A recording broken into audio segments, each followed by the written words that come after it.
The following program is brought to you by His Off Productions.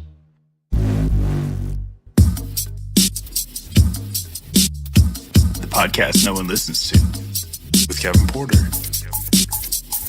Nice. The podcast no one listens to. Oh shit, who's off the wagon now, motherfuckers? What's up, ladies and gentlemen? Welcome to an all-new episode of the podcast that no one listens to. I'm your fucking host, Kevin Porter. Dude, off the wagon. My dare pledge is done and over with, guys. I lasted a full 2 weeks completely sober, and then it was payday, and I was like, you know what? I'm gonna go buy some edibles. So, dude, they totally do sell fucking gummies, dude. They totally do. So Friday, I fucking popped 2 of those in there. I ate two, one for each week that I was sober. So I ate both of them, dude. And Friday night, dude, I was fucking pretty fucking ripped, dude. Pretty fucking ripped. And it felt fucking good. I was like, shit, I fucking missed this, dude. I missed this feeling. So I was like, all right, cool, man. I'll just go ahead and rock the edibles. I do a couple more the next night, you know, nothing too crazy or anything. But then comes Sunday, I was like, you know what? I kind of just want to smoke some weed. Yeah. So I started smoking weed. So whatever, dude. It's like, shit, Kevin Porter, you talked it up. Like, you gotta go 60 days, bro. You gotta go 30 days, bro. I went fucking 15, if that. A little bit over 15, I don't know. And again, it's not like I'm like jumping in. I've never been that smoker, where it's like fucking smoke. Just take a couple hits here and there, and you're good. So whatever, dude. Maybe we'll down the line we'll aim for a little bit longer of a time frame without it. It's because I totally enjoyed it. I enjoyed being fucking sober those 2 weeks, dude. It really was fucking nice. Nice to clear my fucking head and shit. So. Oh, yeah. So, I don't know. Hey, what's up? Hey, I went and got dinner tonight, and I swear my fucking waitress was Canadian. Damn, dude, do I ever fucking turn my damn ringers off? No, dude, I got like 3 fucking devices in front of me right now. And it's like, do I ever take the time to turn it on fucking vibrate? Especially this phone, dude. I have it all synced up to like all my stupid notifications, too. So, this phone is constantly fucking going off. But yeah, guys, like I said, I broke my dare pledge, so I know, you're all disappointed in me. You're like, Kevin Porter, you couldn't stay off the marijuana. It's like, motherfucker, I could be smoking crack cocaine right now. Shut the fuck up. So, I don't know. What's up with your guys this week? I don't know why I went all rage. It's like, motherfucker, my life could be way worse. Shit. Thankful for the blessings each and every day, I suppose. Yeah, dude, this has been a fun week, dude. I fucking been a little bit under the weather the last couple days, so I'm getting over a little bit of a head cold right now currently. So that's been fun. It's never fun going to work sick, dude. I swear to God, like you just take your fucking headphones off for like 2 seconds, all you hear is it's just throughout the whole fucking place, dude. Everybody's fucking sick. It's fucking bullshit, dude. I fucking hate being sick. And it's like, ever since I took those fucking antibiotics, I got sick twice. Span of a month. I go a whole fucking year without getting sick. Get sick twice. It's because I go on fucking antibiotics. I know that's why. Fucked my gut biome up, dude. Motherfucker. And at least, served its purpose, I suppose. I don't know. So what's up, guys? I don't really know what to talk about.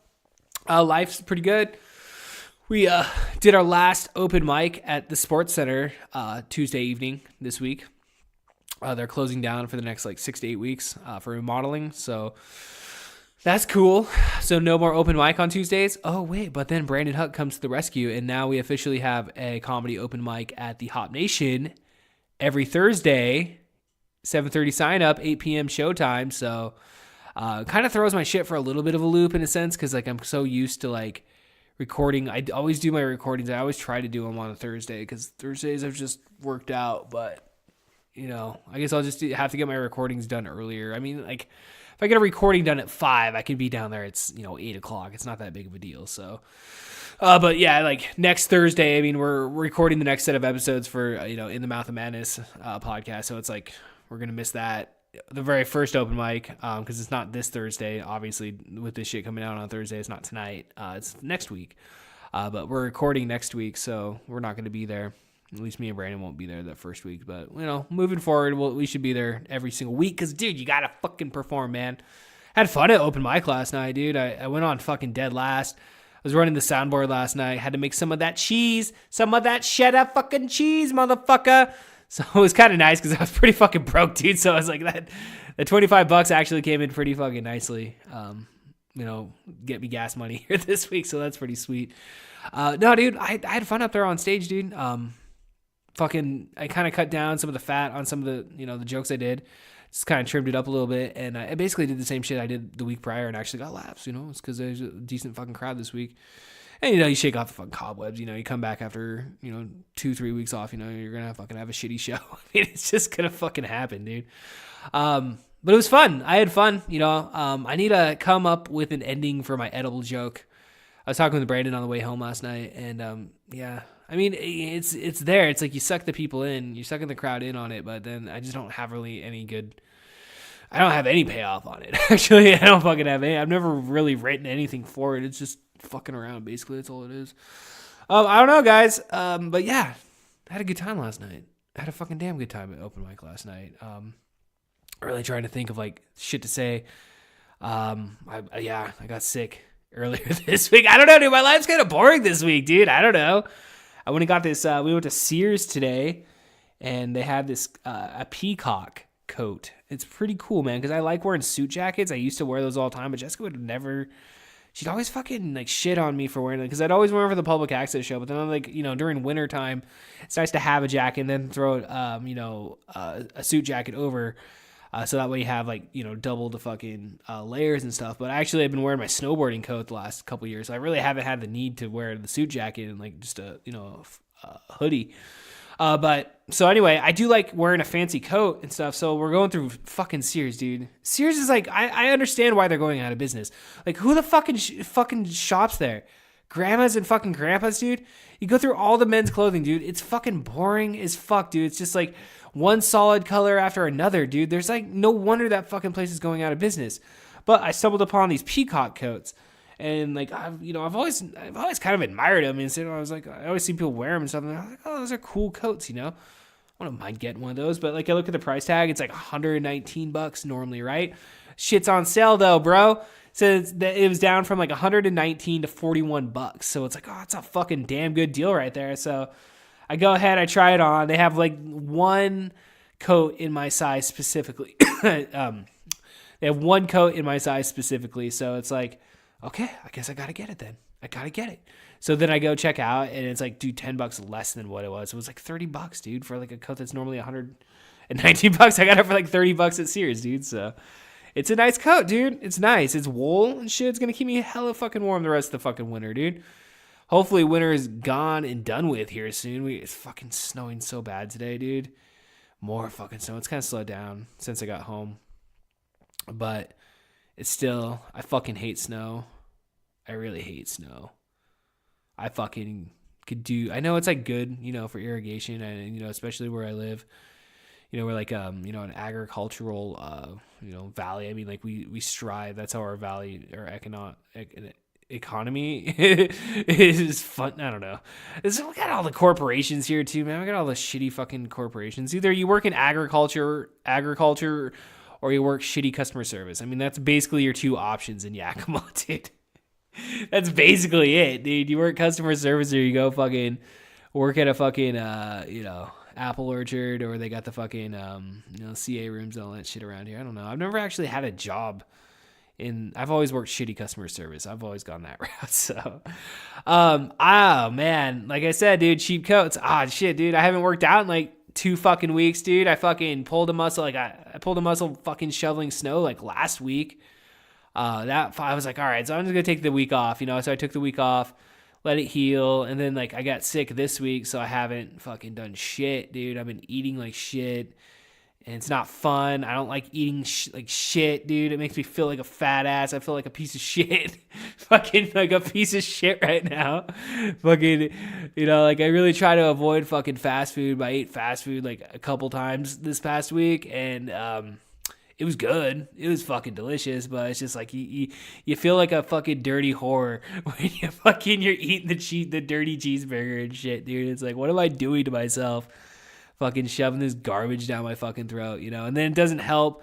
I'm smoking weed, so I'm getting the fucking munchies again. So it's like that, like Friday night, dude. I fucking, oh my God, dude. Oh my God. Like I was in bed practically already almost asleep. And then like, cause I'm just sitting there playing I was playing on my Switch, dude. I was playing Super Smash Brothers. And I'm just like, oh shit, I should get some food. Yeah, I should get some fucking food. I get up and ate like fucking 2 bowls of fucking Life cereal and shit, dude.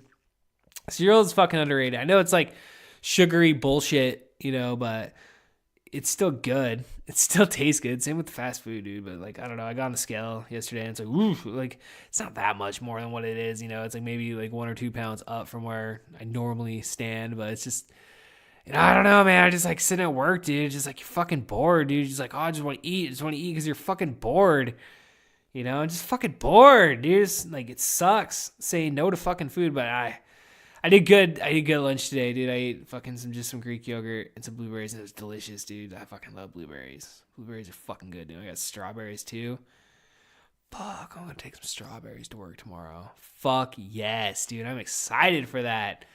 I'm excited for strawberries, dude. I love fruit, dude. I need to get excited about eating good, dude. I need to like put myself back in that mindset, dude. But it's just like getting over this cold right now, dude. It's just like, fuck, I want to work out. I want to fucking sweat. It's like, I feel like I should sweat it out. But then like you read, you're not supposed to work out when you're sick because it's like, that makes it fucking worse, dude. It's just like, I feel like a fucking fat piece of shit. I don't know why I keep insulting myself, but I don't know, dude. I like working out, man. I miss it. I miss not being able to do it for fucking 2 weeks, dude. I need to drink more water too. I like water. I really do like water. Like, I don't know, out of all the beverages, is like, because another thing is like, I had a couple sodas here and there. And it's like, soda doesn't like satisfy that taste, dude. Like, I don't know. It doesn't. Like, tea's good. Like a good unsweetened tea. Like a black tea. Ooh. I can get down some unsweetened black tea. Jessica fucking hates that shit, dude. I like it, dude. I've always liked, like, when I drink beer, dude, I always drink that fucking, that gross, like, women fucking just, most women, I should say, not all women, will just like, scowl and run away from that, that dank fucking taste, dude. But like, that's, I think why I like that kombucha shit so much, dude, because it's just like, it's got some like gross, nasty taste to it, dude. I'm like, yeah. It's like, why do we drink black coffee? It's like men like gross shit, I guess. I don't know. But I don't know. I think water though is definitely my favorite. Now I'm thinking like once I get done recording this, I'm gonna go inside and drink water, and it's gonna be delicious. And you're like, why am I listening to a podcast where this guy's just talking about the fruit he's gonna eat and the water he's gonna drink? It's not interesting. It's fucking garbage, Kevin Porter. Get your shit together. Put together a better fucking podcast. All right, guys. With that being said, I guess we might as well just we'll end this intro short this week. We got Ian Kitts returning to the podcast that no one listens to. Ian, of course, is my cousin. He's I would include him within a close group of people that, a confidant, I guess. I don't know. We don't hang out as often as, like we do. I mean, I don't know. I'd say out of all my family members, he's the only one that I really truly keep up with. And I say that truthfully, and it's nice because like when we do hang out, we don't ever talk about our fucking family, It's like, because who the fuck wants to talk about your family, It's just, you know what I mean? Like, we just talk about the shit that we like. I mean, like, you obviously hear it in the episodes that we've recorded now, especially in this episode. But we just talk about life and the things that we want to do and how we want to be positive and stuff and live a good fucking life. And that's definitely what you're gonna get in this conversation, man. We recorded this here a couple weeks ago. Ian rolled through town. Definitely go check out his SoundCloud page and his Instagram page. He's really hustling his music here lately, dude. So if you check him out, it's Niceness on Instagram and on SoundCloud. So I definitely highly encourage you guys to go out there and check that out. I guess, hey guys, did you check that out? The In the Mouth of Madness podcast episode that was out yesterday? Holy shit, dude. That was, we did John Carpenter's Prince of Darkness. Guys, we're almost done with our John Carpenter retrospective. We got about 3 more John Carpenter films that we're going to be providing a riff track for. And then we will be moving on, and we've discussed the movies that we're going to be moving towards once we are complete with the John Carpenter retrospective here in the next month. And I'm looking forward to it a lot, dude. I really am. So, dude, if you haven't, go sync your fucking VHS player up. Dude, you still got that? You still got your VHS player? I'm staring at mine right now, dude. It's the DVD VHS combo. We actually, when we recorded this last episode that we just dropped, when we watched the movie back, it was on VHS. So it's kind of cool being able to use my VHS player and shit. So... yeah, I'm trying to think. Totally check out the Totally Necessary Wrestling podcast, guys. WrestleMania season is up and running. Becky Lynch, she got arrested on Monday. Get my hot takes on the fucking wrestling podcast. I don't know. Again, dude, I guess, dude, just thank you, though. Thank you for taking the time to fucking listen. Each one of you people out there are very valuable people. You are independent of the man, and I encourage you to live a good life, full of positivity. Ladies and gentlemen, I guess before we jump in, I don't want to be like a downer, but I do want to say, rest in peace, Brody Stevens. I know it's kind of weird when we talk about people that we've never met, but the way I was introduced to Brody Stevens was through podcasting, so. Over the last couple of years, just hearing him on the Church of What's Happening Now, going through and, checking out his stand up and just, hearing him on these various, podcasts that I listen to, you kind of just like any other podcast, man, like if it's a legit podcast, you're going to get to know the person you feel, and Brody Stevens was a weird fucking guy, dude. Like, don't get me wrong, but dude always talked positive, man. Like, he was always trying to put a positive, energy out into the world. And we all knew he dealt with depression, or he has dealt with depression, and he was on, medication for, various mental issues and stuff, which, again, we all fucking deal with on our own varying levels. But yeah, it was when I read that on Friday night, it really shocked me, to see that he unfortunately committed suicide. And, again, I don't want to, bring this down or anything, but damn, dude, shit, fuck, man. It's hard. It's hard when you fucking hear that type of shit, dude, because fuck, you just want to tell people, it's like if you just talk to somebody, but I mean, that's kind of cliche in a sense. I don't know.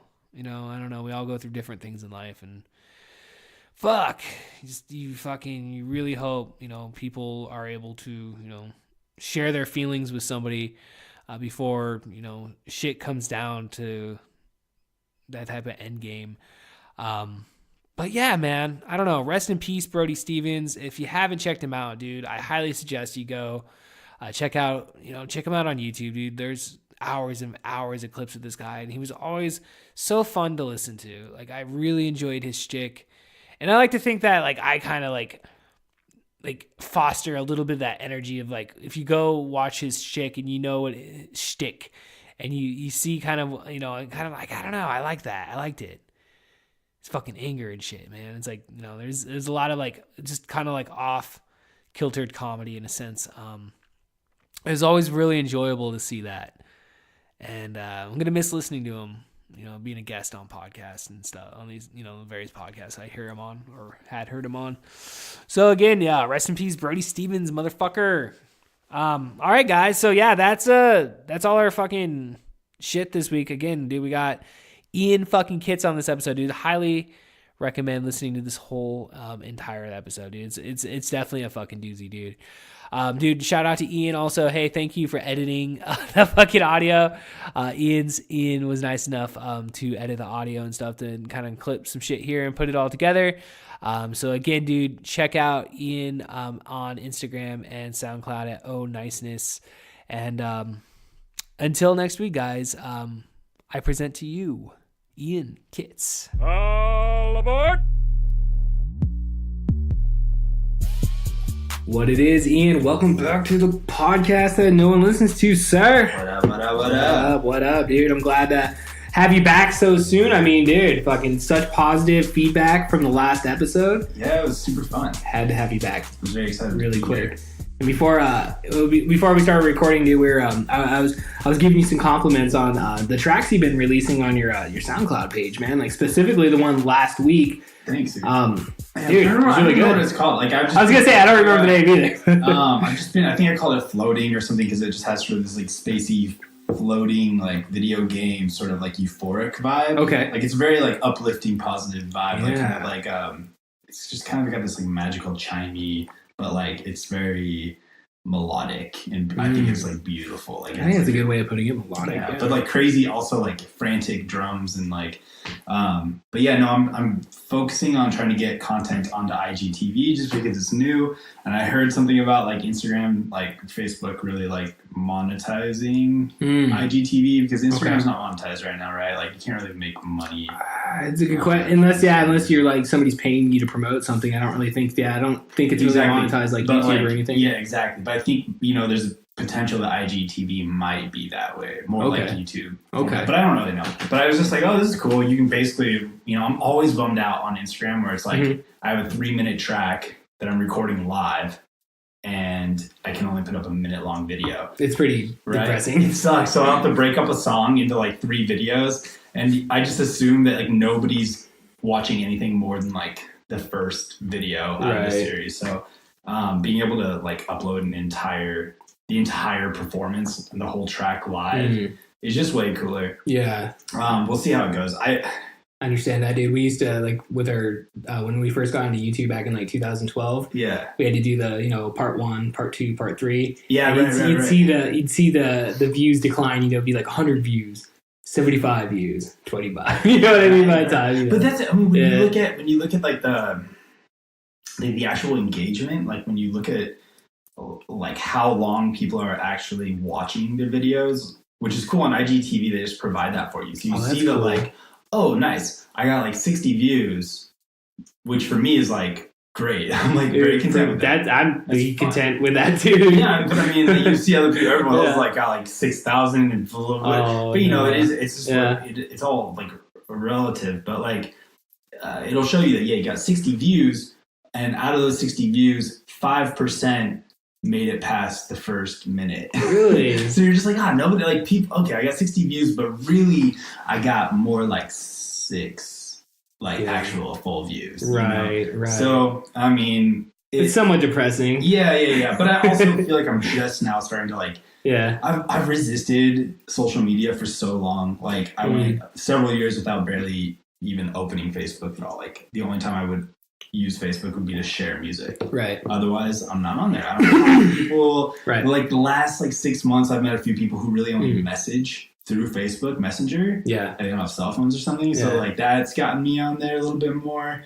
And just the way that Instagram integrates with Facebook. Like if I share something on Instagram, then it automatically shares to Facebook, and then I want to see if people are watching on Facebook, so I'll like go check it out. And then like I don't know, I'm struggling with like the social media sort of like addiction thing with Instagram right now, because like I love it as a marketing tool and I love it as a format for sharing my music. And it feels really good to be able to engage with people when I'm like making content, right? Which I've never had that experience before. It's like I'll make beats and put them on SoundCloud, and like over 4 years I'll get a few hundred views, right? But it's like I don't interact with people listening. I don't know who they are. Like I love Instagram because like I can see who's listening, right? Like I can see all this stuff, so it's very transparent and anyway, yeah, just being able to use IGTV to upload these whole tracks. So I'm doing basically a series of videos. I'm going to try to put up as many as I can, at least a couple every week of like live performances using drum machine synthesizers, Ableton, MIDI controllers, my mic, samplers. I got bells.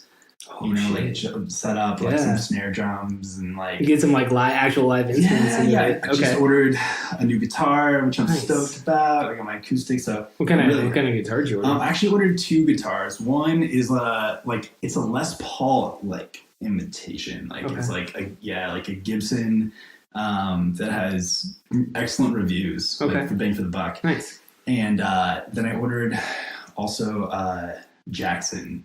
Which I've heard of Jackson. Jackson makes like I've heard of the flying V, like sort of like explorer type My friend Dustin had this red Jackson guitar. I remember back in the day. They're all like cool shapes, like they're really like angular style guitars, but like they also have smaller necks. They're, I guess, really easy to play, and they just sound awesome for like metal. And I'm hoping my buddy, he's really into metal, so that explains a lot. When I was younger, I would have never bought one just because I wanted a Gibson or a Fender. Like that was it, you know. Like I wanted to have a Gibson. I always liked the Fender, dude. I always, yeah. But like, just reading reviews, I guess we're sort of in a golden age of electric guitars right now. Where like for the actual price of the guitar, like you can get a really playable guitar for like $200. Yeah, dude. You know? That's a good price, dude. Or like an amazing guitar for $600. You know, like.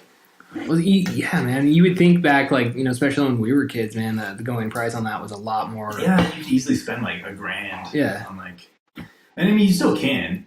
You know, these are still like made in China. Like, you know, there's probably like quality control issues. Right. You don't know until you get it. So I ordered 2 guitars. I'm gonna play them and then send one back. Oh, that's smart. Yeah. Just try them out and stuff and see which one you like best. So I just got back. I know I've got like so much to tell you. Oh, dude, cover it all, bro. Cover it all. I just got back from the Yucatan Peninsula in Mexico, and I did basically Airbnb the entire time I was there for 2 weeks. And when I got back, Airbnb contacted me to do like a survey, like an hour-long video survey. Oh, no shit. Yeah, with like their market research team or something. So you actually like got on video with these people? Yeah. Like, just like chatted about like how like my experience went. And they gave me a $150 Amazon gift card. So I was like, I'm buying a guitar. Well, there you go, dude. I mean, it justifies buying the 2 guitars then, dude. I was so stoked. Dude, fuck yeah, bro. So how was the trip down to Mexico? Oh man, I've got to show you pictures. It was awesome, dude. It's like the best trip that I've ever had. And you just went solo on this one? I went solo. I flew down to Cancun. I rented the car at the airport as soon as I got there, and just like drove and like hit up all like sort of the main towns along the way. Some of them were like really resorty. Some of them are like just like still undiscovered kind of. Like they had that feel of just like, I don't know, like you're really like in a retreat situation, you know, so you can really do whatever you want. You can go clubbing, you know, you can go to the beach, you can do yoga, you know, you can meditate, you can shop, you can do whatever you want. I did scuba for like 3 days and got my certification for open water, which is like amazing down there. There's this island called Cozumel, which is off of the town Playa del Carmen, and it's just beautiful diving. It's a really cool place to learn. So like the real crystal clear water, like just that the ocean. Caribbean, dude. Yeah. Okay. Yeah, I've experienced it in Florida. Just you going on the Atlantic over there, dude. And like it's so nice. It's so much nicer than the Pacific Ocean. I mean, just for that reason, Pacific Ocean is beautiful as well. But I've never gotten to like go down to California and like chill on the beach down there because like I would assume it's similar to like, you know, the warm weather aspect of like just being able to get into it.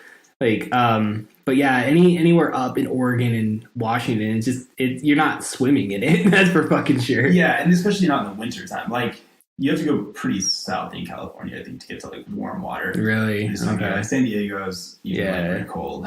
Even San Diego, like this time in the winter time. Yeah.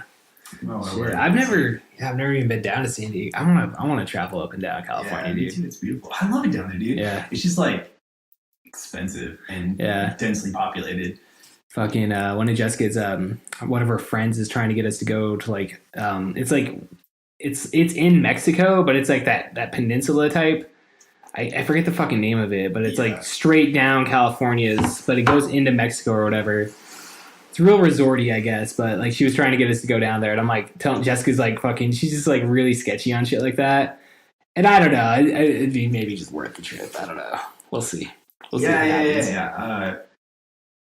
I don't remember the name of it. Anyway, but I would go and check it out. I think the Yucatan is probably better. It's the Maya Riviera is what it's called, and I think it is like the nicest part of Mexico. Okay. It definitely has like the most money. Like there's a lot of investment down there. Okay. I think the cartels like I mean, I'm sure they've always been. I don't even know about this. It's all speculation. Yeah. But it seems like the cartels have just more like recently started to like get their show hand in there. themselves down Okay. there. So it's just like there's violence. Like people get killed. The BPM festival had a big shooting a few years ago, which like forced the festival to relocate to Portugal. No shit. Yeah, and that was like a huge draw. This was like Mexico's biggest electronic music festival.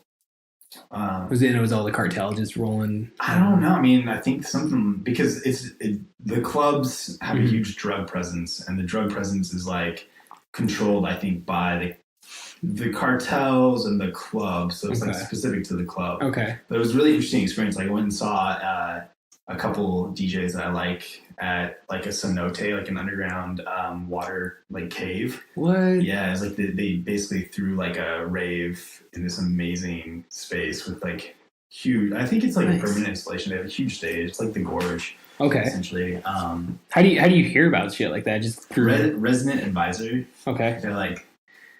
I mean, I knew the area like when I was going to be down there, so I just like searched for an event. Okay, so you just kind of had everything pre. Resident Advisor is like the source for electronic music information globally. Okay. RA, they're awesome. Is that like a message board type thing? They're just like I don't know. It's hard to describe. Like kind of like a magazine, I guess. Okay. Like a website. They have tons of articles. They have at least two podcasts. Oh, that's what. Okay, so it's just like a developed website then, where you just go. Yeah. They're like forums. They do like reviews. Okay. Yeah. Like Pitchfork kind of. I think. Pitchfork. Okay, that's a good way. Yeah. Okay. But yeah, no, I rolled there and it was great. It was a really cool experience. Amazing music.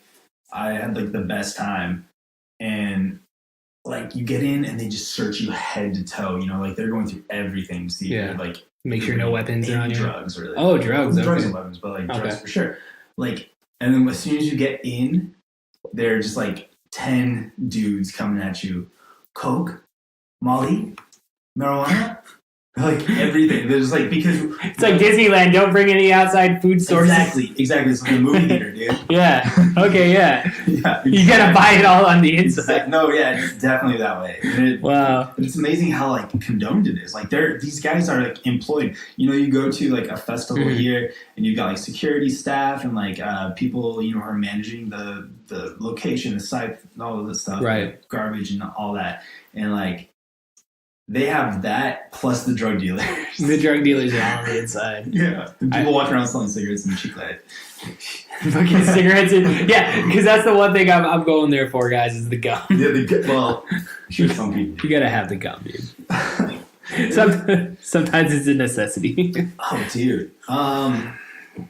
That's funny. I just saw. Do you know what totems are? No. It's like part of the festival culture. Like Shambhala, for example. So I'm pretty novice when it comes to all these types of things. I'll school you on it.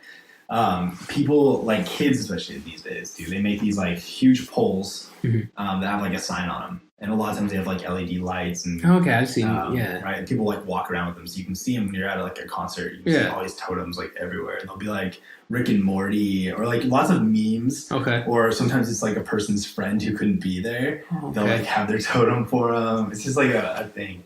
I like that. That seems pretty fun. But this lady had one that was just like free gum. And it was like pick your flavor, and she had like every type of gum. No just, shit. Like, on her shit. That's like, pretty fucking badass, dude. So people just like they're kind of like walking advertisements in a sense, to a point. In a sense, just something fun to do. It's just like I think a way to like engage with people, because people will be like, "I like your totem," and you're like, "All right, yeah." Nice. You know, it's kind of like wrestling. You go to like and you hold up your sign for whatever. Exactly. Kind of. It is. Yeah. Symbols, right? Yeah.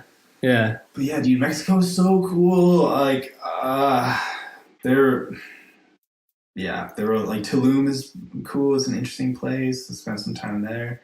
And then I went up a little further to Bacalar, which is like a beautiful lake. And it's like, wow. That like was really nice because I felt like I was away from all the tourists. And it's kind of secluded. Yeah. It's not built up as much. It's not as popular. Okay. You know, I had my own car, so I was like driving all over, and that's what made everything accessible. I was going to say like that makes it a lot nicer, I would assume. Yeah, I think most people who are like riding buses or like taxis, like they go to Tulum and they just stay there and then go back. Right. Okay. pressed on. It was so sweet. Dude, what's and I would assume just with the cost of living being so much cheaper down there, you're able to kind of like gain access to a lot more. I mean, yeah, I did like Airbnb. Mm-hmm. So for accommodations, it was like $30-$40 a night. Damn. Super cheap, right? Real nice places? Yeah, like it ranged. I stayed in a cabana one night that was like that's cool. rustic with like iguanas crawling in and stuff. It was like nice. It was really cool. Like mosquito net, but like so cozy. Like they did an amazing job. Like they actually did like the towel like swan with my name written in like flower petals. What? Yeah, it was super cool. And I was just like, wow. But I'm in this like I'm in a Mexican neighborhood, like in Mahahual, which is like a cruise ship beach town. Okay. It doesn't really have like a big neighborhood for like tourists except for on the beach. And I stayed like in the town with people. Yeah. Yeah. And but it was such a good experience, a really positive experience. And I stayed in some places that were like way nicer, like lofted apartments and things like that. Wow. They were like in a more developed town. It was really cool. And I stayed with my scuba instructor for 3 or 4 days. Like, yeah, it just every night was totally different. Every day was totally different. How was the communication? It was great. I mean, growing up here, I hear a lot of Spanish, so I can understand and comprehend a lot more than I can speak. But I was really trying to like practice speaking as much as possible because I want to learn. I want to develop that skill. So I didn't really have any problems with it. And so many people speak English too. Oh, that's sweet. So it's kind of like the universal language, around the world in a sense. For sure. Like, there were no struggles with language at all. It was like I was amazed at how smooth it went. Right. Because usually like traveling is kind of stressful for me. Like, but this is also one of the first trips and the first trip by myself. I was just going to say, like, doing it by yourself would probably make it a lot easier. Yeah, and no alcohol. It was like, there are no hangovers. Yeah. No, like, crazy decisions. There were some crazy decisions still. They were, like, intentional crazy decisions, calculated risks. Okay. What kind of, anything you could share? We're recording again, Ian. It's stupid. I think I need to buy a new cord for this fucking mic. Keeps like I need new everything for everything all the time. Yeah, but we're picking up those 3 hitchhiker. Yes. Okay. Yeah. So it was like this. I roll into town. So my last night in Mexico, I'm driving around. Like I want to have like an awesome day. I want to go for a run on the beach, and like just finding access to the beach where you can run. Right. In Tulum is so hard because all the beach is completely covered basically by these like resorts. So like to access private. It's not private. It's just like to get onto the beach, you have to like walk through a resort. That sucks. But there are other places that I heard that were public. Okay. But I didn't know my way around. So I'm like driving all around, racing like the sun, trying to like get a run in. And I got an awesome run in. Finally, I found like the public beach. It was really sweet. And I'm coming back and these like 3 girls are hitchhiking. They looked like nice people. So I was like, hop in, and like one of them was from Mexico. 2 of them were from Mexico. One was from the UK. And so I'm like super stoked to meet people from the UK. Yeah. And she's a musician as well. And right. we all went back to their house and like smoked a spliff. Yeah, it was awesome. But at the same time, I'm like, oh man, I don't know. Mexico's scary. I don't want to get in trouble. Well, that would be a little scary though, because like I imagine, like I don't know what the drug laws are down there. I mean, like I heard something like they were gonna try to like legalize nationally, but like I mean, Canada just did. It's corruption, dude. So it's like even if you're like potentially not doing anything bad, like I still have this like little hum of like worry or anxiety in the back of my mind that like even if I'm just driving perfectly at the speed limit, I'm completely sober, having like this like nice day, that I might get pulled over by a cop and be extorted. Yes, yeah, that's so I'm always a little bit worried. It's kind of like going to high school high, dude. It's kind of like going back into school high. Right. Yeah. I don't want nobody to know. But even when that's the thing is like, there's just like, it's a kind of paranoia from, the information that's passed around, just going on forums before I left and Reddit and reading about like, what should you be worried about if you're renting a car in Mexico?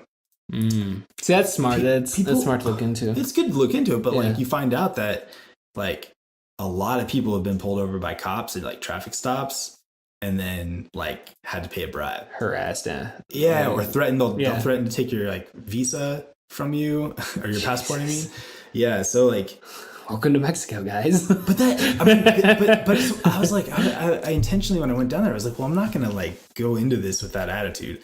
Like, I'm gonna go into this with an attitude that like I'm gonna bring the most positive vibes That's smart. that I can Yeah. on this trip. I brought like a backpack full of snacks, like awesome organic, like beef jerky, like tons of epic bars, Right. like the buffalo ones, venison and Ooh, those are stuff, fucking good. and then just like all these different chocolates and snack, like organic chocolate from Seattle. Right. Brought like a bunch of stuff down. So I was like, if I'd met someone who I really liked, I would give them like a Give them like a little gift. present type thing. Yeah, and just like- be like, I showed a lot of gratitude on the way. It was just Yeah. like, and things were just, people were so good to me. Like, I think that goes a long way, not to cut you off, but like just having that mindset of that, that positivity. Yeah. And, going down, okay, this is going to be a good trip. We're not going to have issues. Right. And just Right, right. if we do have bad issues, we're going to address them with positivity. Exactly. And went a long way. When you have that attitude, because things still go wrong. Like, I mean, there were still like a few times that were really challenging, but like they were easier managed because I was in a good headspace. Yeah, like exactly. Yeah, there was no like,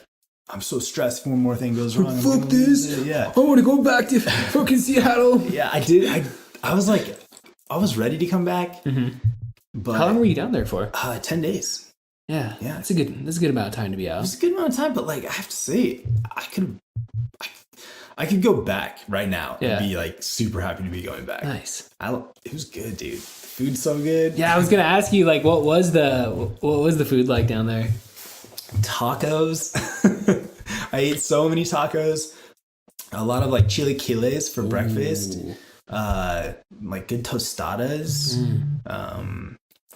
I've heard I have a buddy that I work with. He's he was born in Mexico. Yeah. And he was telling me about how like the no, it's not tostadas, but the tortas down there are like completely different compared to like what's No. served up here. Okay, I'll tell you this. Mexicans are really serious about how they classify their foods. Dude, and this guy is super serious about his fucking food. Dude. Like, I was talking to my homie Rodrigo, and he was just telling me, we were arguing about quesadillas and like what constitutes a quesadilla, and like if there's a tortilla on top, it's not a quesadilla actually. Okay. And what we call quesadillas aren't and it was like, oh my God, it was a really, really funny conversation. I was like, you guys need like a flow chart. Like there needs to be a website. Of, I believe it. These how it's broken down, and then add salsa to the mix. Oh my God, dude! I'm trying to learn how to make salsa right now. That's like one of my dude. I've got a couple goals for 2019. Okay. One of them is to learn how to shuffle properly. Like cards? No, like the dance move. No shit. Like okay. Everybody's shuffling. Remember that one? I think I remember it. 2008, 9, or 10. I was like, no, but like, yeah, shuffling. That's it. That's a good. I see people shuffling for sure. like when I go out, and I'm just like, God, it looks like so much fun. And I'm like, oh, my body's old. It doesn't move that way. I'm like, I'm gonna try. I'm gonna take a year. Gotta do it, dude. Yeah, and I've been practicing, and it's coming along. Good. It's definitely Good. not, like I can't do it yet, but it's coming along. So there's that, and learning how to make like amazing traditional Mexican style salsa. That'd be fucking good. Like, do you like the green, or what's your preference? So I mean, I do like tomatillo. I do like it a lot. I like that dark red, almost like roasted. Oh, that shit's Chipotle good, stuff. dude. Yeah, It is like a Chipotle. Yeah. They get there's like this orange, more orange kind of colored one. I've seen those. But that usually has seeds, like it's pretty seedy from the spicy. peppers and spicy. Yeah, that might be habanero. Could be. And that's kind of like what I'm going after. Okay. But I'm just following recipes right now. I got like an amazing traditional, like authentic Mexican cookbook from the Seattle Library, and I'm just like, I was down there in Mexico, like sitting in a hammock, just like reading recipes, how to make the food that I'm eating. It was the best experience. That sounds amazing, chill, dude. That sounds amazing. Yes. I totally want to like. I don't want to say like I set goals or anything, which I should. I really, because like I did for like comedy goals. Yeah. I did sit down at the beginning of the year, and I do have like things marked off. But like that's one thing I've always like wanted to get into is just cooking. Yeah, like cooking more, dude. Because like, I don't, it's not like, I don't know, dude. We just do the same fucking shitty meals, like, oh, dude, and week in, week out, like, dude. It's like I could be doing so much more. You gotta get stoked on like something. I do, and I think like what motivates you when it comes to food. Like when do you get excited about something you eat? Whenever I take the time to cook it, I get excited about that. Cool. Okay. Yeah. Like, doesn't matter what it is, even if it is just spaghetti, just cooking up. Like, I really enjoy do you get like excited cooking about meat. spaghetti. Like, when are you like, you love spaghetti? I'm trying to think of like a meal that like I really get excited about. Like, and I want to say like I had a buddy. One of my buddies was so fucking obsessed with angel hair pasta when we were in college. I love angel hair pasta. Yeah, dude. I didn't really care for it that much. I like never was like really into angel. I like angel hair. We would get home pasta. from the bars, and this guy would be like, "You got angel hair pasta," and I swear I'd never seen him cook like ever. Right. But he could somehow like cook up a perfect like butter angel hair pasta every time we were drunk. And it's fucking delicious. One of my other roommates had like a Costco pack of angel hair pasta, and it just like became a thing. And so he got him stoked, and he would fucking make this beautiful meal. It's like you gotta like, right, like. Yeah. No, 100%. You gotta have a little bit of passion behind it, man. And like, I think I get down on making spaghetti, dude. Like really like making a good sauce, like looking into how to make a good like spaghetti sauce. Yeah, like it's hard to get it. I mean, I feel like once you got your spaghetti, like your marinara sauce, once you've got that, you got a staple for the rest of your life. You can change it a little bit, but you're like, you don't have to worry about that. Yeah. When I make spaghetti, I worry. I'm like, fuck, my sauces suck.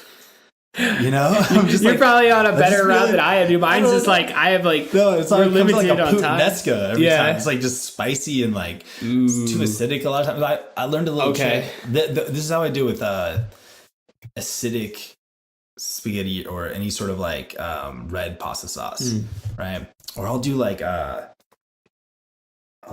Indian food that gets that way too, or like just kind of like one pot curry things that are tomato curry's based. fucking delicious, dude. Just like, yeah, dude, or like just whatever. But a lot of times like the tomatoes are just so acidic that like get your fucking heartburn and all that shit. I just don't even like I don't know, I just don't like the way it tastes. So I started adding a little like sodium bicarbonate, baking soda, boom, and it neutralizes it. Oh wow. Just I a little wouldn't even bit. think about that. And then if you add a little like dash of sugar on top of that, Okay. it like neutralizes the acidity, gives it a base, and then you get like space for the sweetness. Although like sweet and acid is nice too. Yeah. Maybe that's it. I don't know. I cannot make a good spaghetti sauce. I've never even tried. That's what I'm talking about, dude. Like I don't even like really venture off like into it. It's a lot of it's like in terms of sauces and all that shit. It's just like I just go to the store. But pick up, like but those canned sauces sometimes they're like, or the jarred ones. There are a lot of good ones. Yeah. There are also a lot of bad ones. Yeah. Like there are a lot that I taste and I'm like, oh, this isn't. Yeah. And then you go to a restaurant that like really makes good pasta, and their sauce is incredible. Yeah. And you're like, how do I make that sauce? I want to make the incredible spaghetti sauce. I guess a lot of it's just trial and error. You just really gotta Recipes, just fucking do it. Properly following a recipe. I'm so bad at recipes. Yeah. I'm like, I look at everything. I'm like, yep, got it.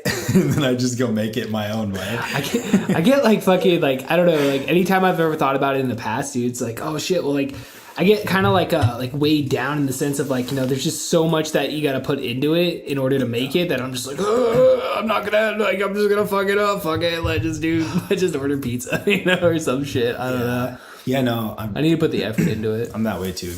Yeah. Get overwhelmed. I think that was the word I was trying to think of. Yeah. It's like one of those things where if you're not in the right mood, maybe you shouldn't do it. That's a good point. You got to be in the right mood to cook. Yeah. Because you don't want to, otherwise it's like work. Yeah. And like sometimes I cook to feed myself because I need food, and it's like everything's going in one pot. I'm going to make like 6 servings so I can have meal prep done. Crock pots are the best, dude. I love crock pots. I love crock pots too. Fucking one thing is like, we're talking about like, and I swear to God, this is like a running theme right now on our podcast. Like the last like fucking 4 episodes, it's somehow we've talked about like Mexican food, like going to like the little Mexican grocery stores here in town, and like fucking just getting a pound of fucking asada, and like, dude, the chicken asada, dude, holy shit, man, I don't know, dude, like pollo asada. Yeah. It's good, dude. It's fucking good. Like I bet, dude. I bet we have really good Mexican food. Yeah. here. I love it. I'll I'll definitely state that Yakima has awesome Mexican food. There's this place over on Tandem, dude. It's called Los Juans or Dos Juans. And I actually, when Steve was in town like a couple years back, we had a barbecue at my house.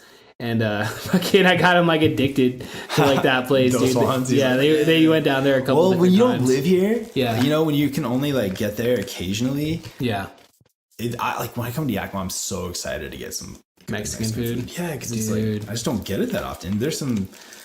Seattle doesn't have like good Mexican food. I've never really gotten Mexican food in Seattle too much. Like, there's some really interesting takes on Mexican food. Like there are like some awesome places that are like. They're like more fusion or I guess like modern sort of, but like burritos that are just like fucking crazy. Yeah. Amazingly good, but it's not like authentic Mexican food. Well, it's like fucking, there's this, the you know how, you know Chipotle, right? Yes. Well, like, they're one of my favorite authentic Mexican food restaurants. Right? Well, Chipotle basically got put out of business here in Yakima because there's this place called it's like Nino's. Have you ever heard of it? It's over by the Applebee's. It's this little strip mall. I've heard about it. It's basically Chipotle, but authentic fucking Mexican. I heard about dude. that. Yeah. You just go in there, you're like, okay, I want asada, I want fucking chicken, whatever, dude.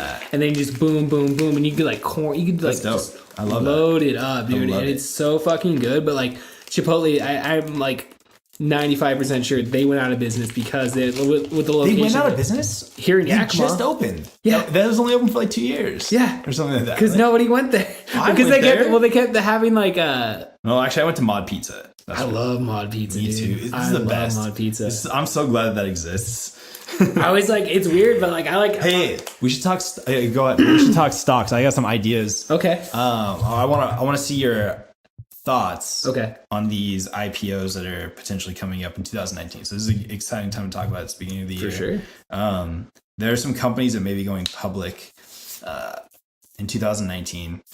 There are some big companies that may be going public that I think would be good moves. Okay. In my opinion, I'm not sure, but like in IPOs, are initial public offerings when a company goes public and offers shares that you can invest, right? Of course. That, like there are different reasons that companies do that. A lot of times, like if they feel like there's too much risk, I think they'll like the people who are the stakeholders will want to like sell their shares essentially to like alleviate the risk factor. Yeah, I get that. Yeah. So in IPOs, I think in the past were more, I don't know if they were more accurately valued, but like they were valued in a way that you might want to invest initially because the growth after that, if you had faith in the company, could be like huge, right? Right.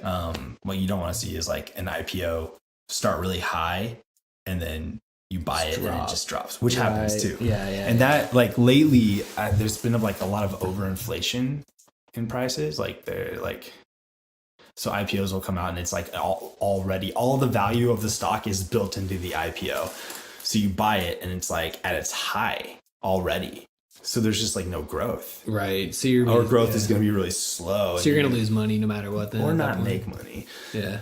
But like this year, so the first one is Uber. Uber's going public? Yeah. No shit. Yeah. And check this out too. So, well, yeah, I think they are.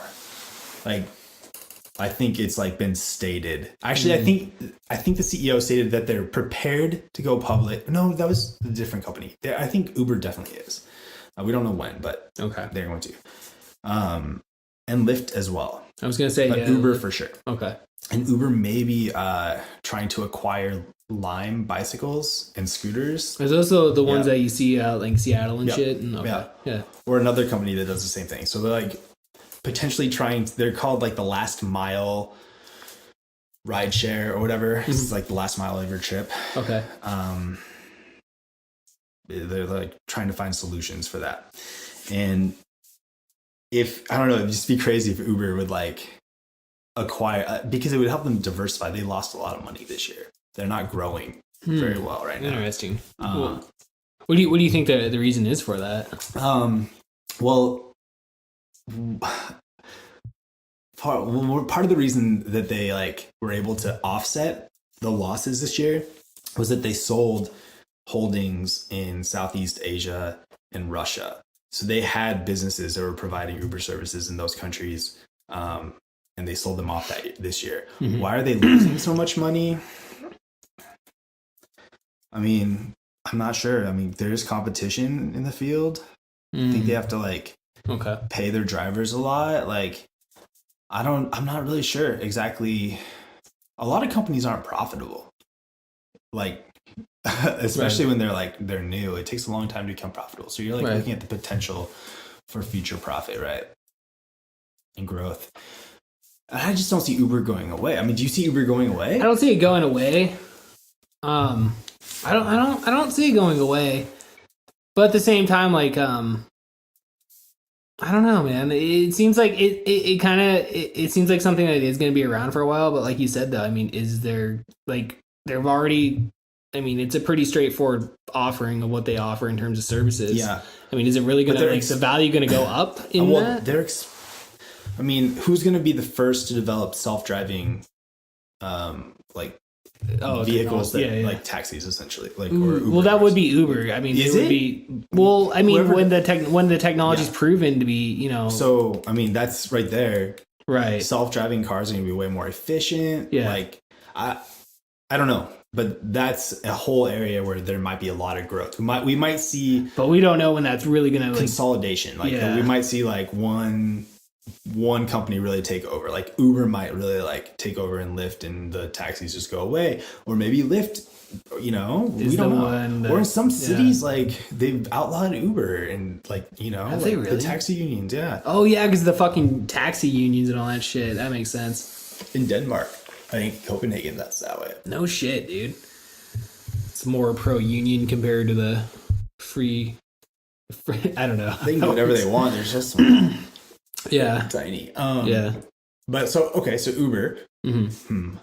It's like it'll be interesting to see what they're valued at initially, and then just to watch that. I don't know if I'd invest in them, but I wouldn't. I would probably. That'd be probably one of those things where you kind of would like want to sit back, I think, and kind of watch it. And I think like I wouldn't be a part of any of these IPOs. Like I'm not going to, because you have to like file paperwork to like initially invest in an IPO. I'm not going to do that, but I will be watching it closely, and maybe as soon as there's shares available, buy them. Right. Which is pretty early still. So I might buy Uber. I don't know. Next one, this is pretty exciting, is Airbnb. I think that would be more. I'd be more intrigued by Airbnb than I would be by Uber. But why? It's a good question. Why? Because where do you see value in Airbnb? Well, you're just being able to, you know, find a place to stay, like just on the go in a sense, you know, and you're not having to jump through hoops with a fucking hotel and all the stupid ass, like, you know, you look at Seattle, dude, and how much they charge you for a hotel, like astronomical prices. It's ridiculous. So, and again, I've never used Airbnb directly in Seattle, so I really can't necessarily compare the two. But it's pretty expensive. I would say like Seattle Airbnb prices are like pretty high. Okay. But cheaper than what you would pay in just a standard hotel? Depends on where you're staying. Sometimes you'll pay $500 a night for an Airbnb. If it's like a whole cabin or something, you know, an amazing space. Right. But like the places are around $100. Yeah. Okay. In Seattle, maybe you could get something for 80. Okay. For 80 a night, which right there, I mean, you're saving. But I'm saying maybe. But you'll definitely find them in the hundreds. But even that, dude, even just at 100, dude, you're saving over like $200. It's like the cheapest shit you're finding in Seattle is like 300. You know, with like all those fucking like stadium taxes and all the stupid shit you're fucking dealing with. Yeah, it's gone up a lot, man. I used to be able to stay in Seattle Center, like at like a decent little hotel for like $80 a night, man. Yeah, not anymore, dude. No. Like if I have to get a hotel in Seattle, like I'll bounce out to like Issaquah or fucking North Bend, or not North Bend, but like, you know, SeaTac. I've even stayed in. Oh yeah, for sure. So if I'm cheaper, but I guess like kind of going back to like where the value is. I mean, in a sense, it's kind of the same thing as Uber. In a sense, it's just offering a public service. Just this is just a place to stay though, compared to, you know, a ride to somewhere. Yeah. Which neither of them are going away when you really think about it. Yeah, like I don't. Okay, so there are some other companies like homeaway.com. Is that the one where like you rent your house out to somebody? Or? It's very similar to Airbnb. Okay. Totally different platform. Mm-hmm. I don't think anywhere near the same user base. Airbnb, recently rolled out Airbnb experiences, which is pretty cool. Where you like, for example, like I am going to guide people on mushroom hunting trips during the summer. Okay. Like take people to spots that I know have like morels or have chanterelles, and it's a very limited window because that's just how like morel season is. So very limited spots, but I'll guide people on this experience. You know, they have to provide their own transportation, but once we arrive in the place, I'll guide them through identifying, harvesting, cleaning, drying, processing, all that stuff. So that's like an experience. You could go on Airbnb in Seattle and be like mushroom hunting, or just look at all the experiences and you'll see like everything. You'll see like opportunities to do art, to create stuff, to go and do like outdoor activities, you know, paddle boarding, mountain biking, hiking, all this stuff, right? And like you can make it whatever. How to cook food. My friend did one. It was like how to cook African food in Mali. She like went and stayed like at the lady's house, and the lady taught her how to make like traditional food. It's just like that's pretty cool. Yeah, it's really cool. So this like this is a whole new way. And the truth is, like, the biggest ticket item that I bought on my Mexico trip was my scuba experience, and that was all through Airbnb. I booked it through Airbnb experiences. Wow. And I was like, it was tight, and I felt assured that it was going to be a good experience because Airbnb supported it. Even though it was like it's wild for them to put their name on an experience like scuba, where it's like I don't know. I don't know how the liability all works. It's very, but it seems like these whole like share economy industry businesses like are able to manage these situations where it's like seems like there's a lot of potential for things to not work because you're working with all these individuals.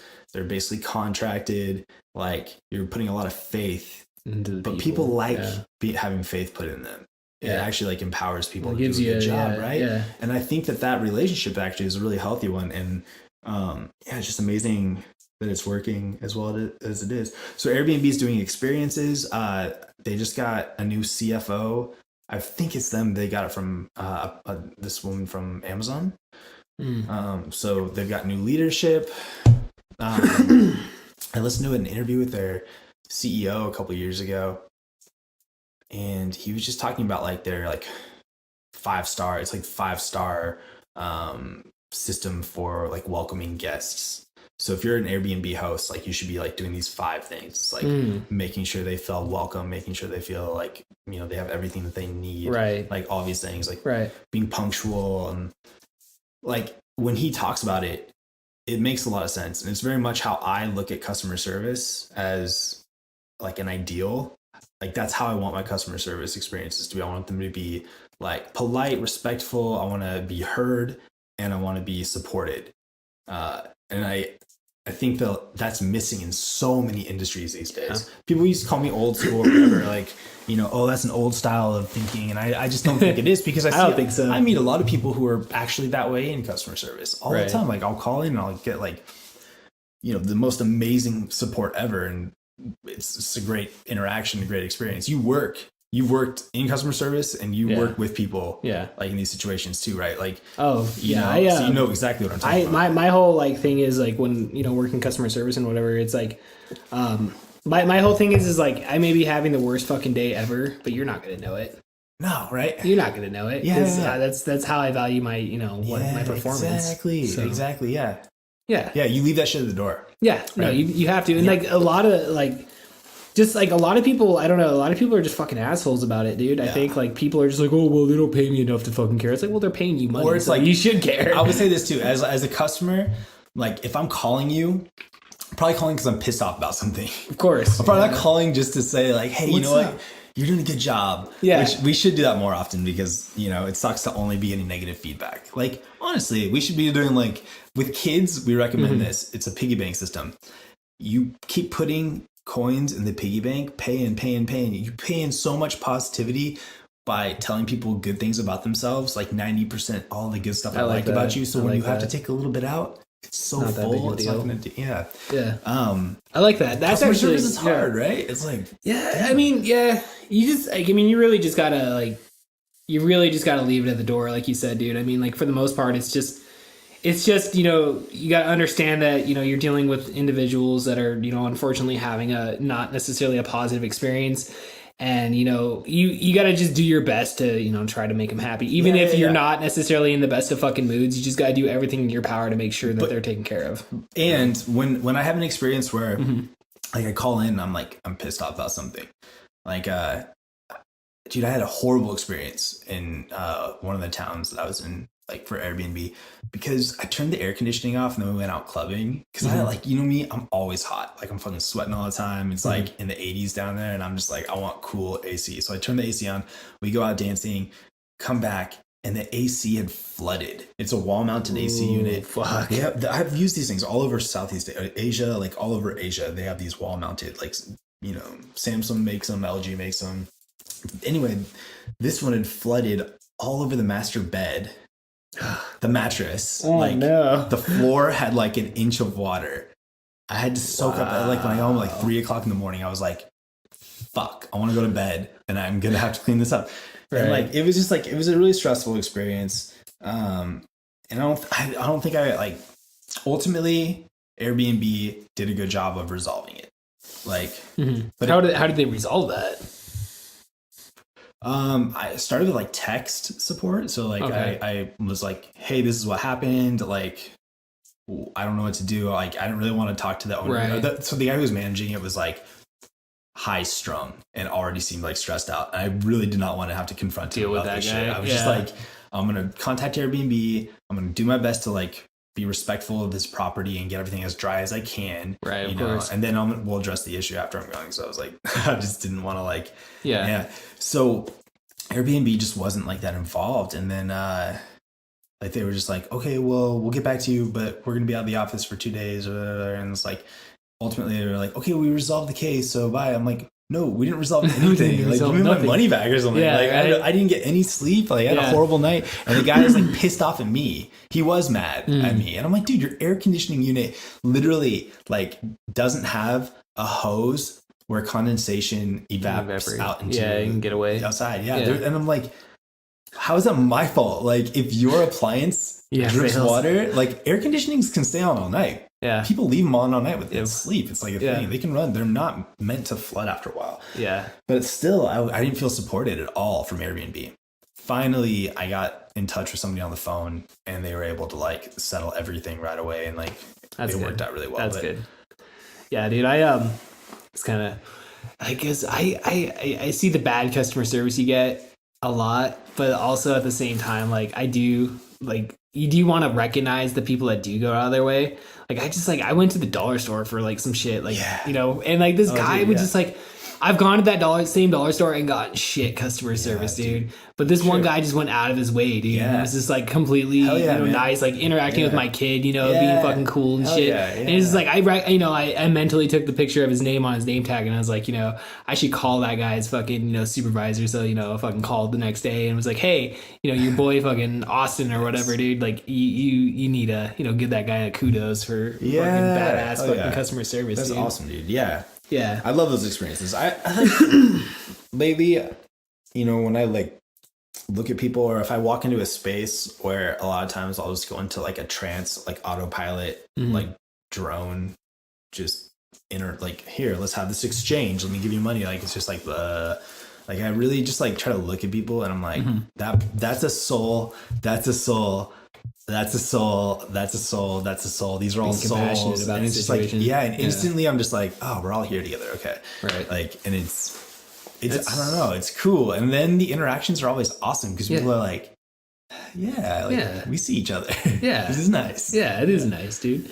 I think that's really important. Just being a human being and because I think like we're kind of lost in this you know, society in terms of like social media and all this stuff and like not having that, you know, specific interaction one-on-one and, you know, being able to look somebody in the eye and like experience them as a human being.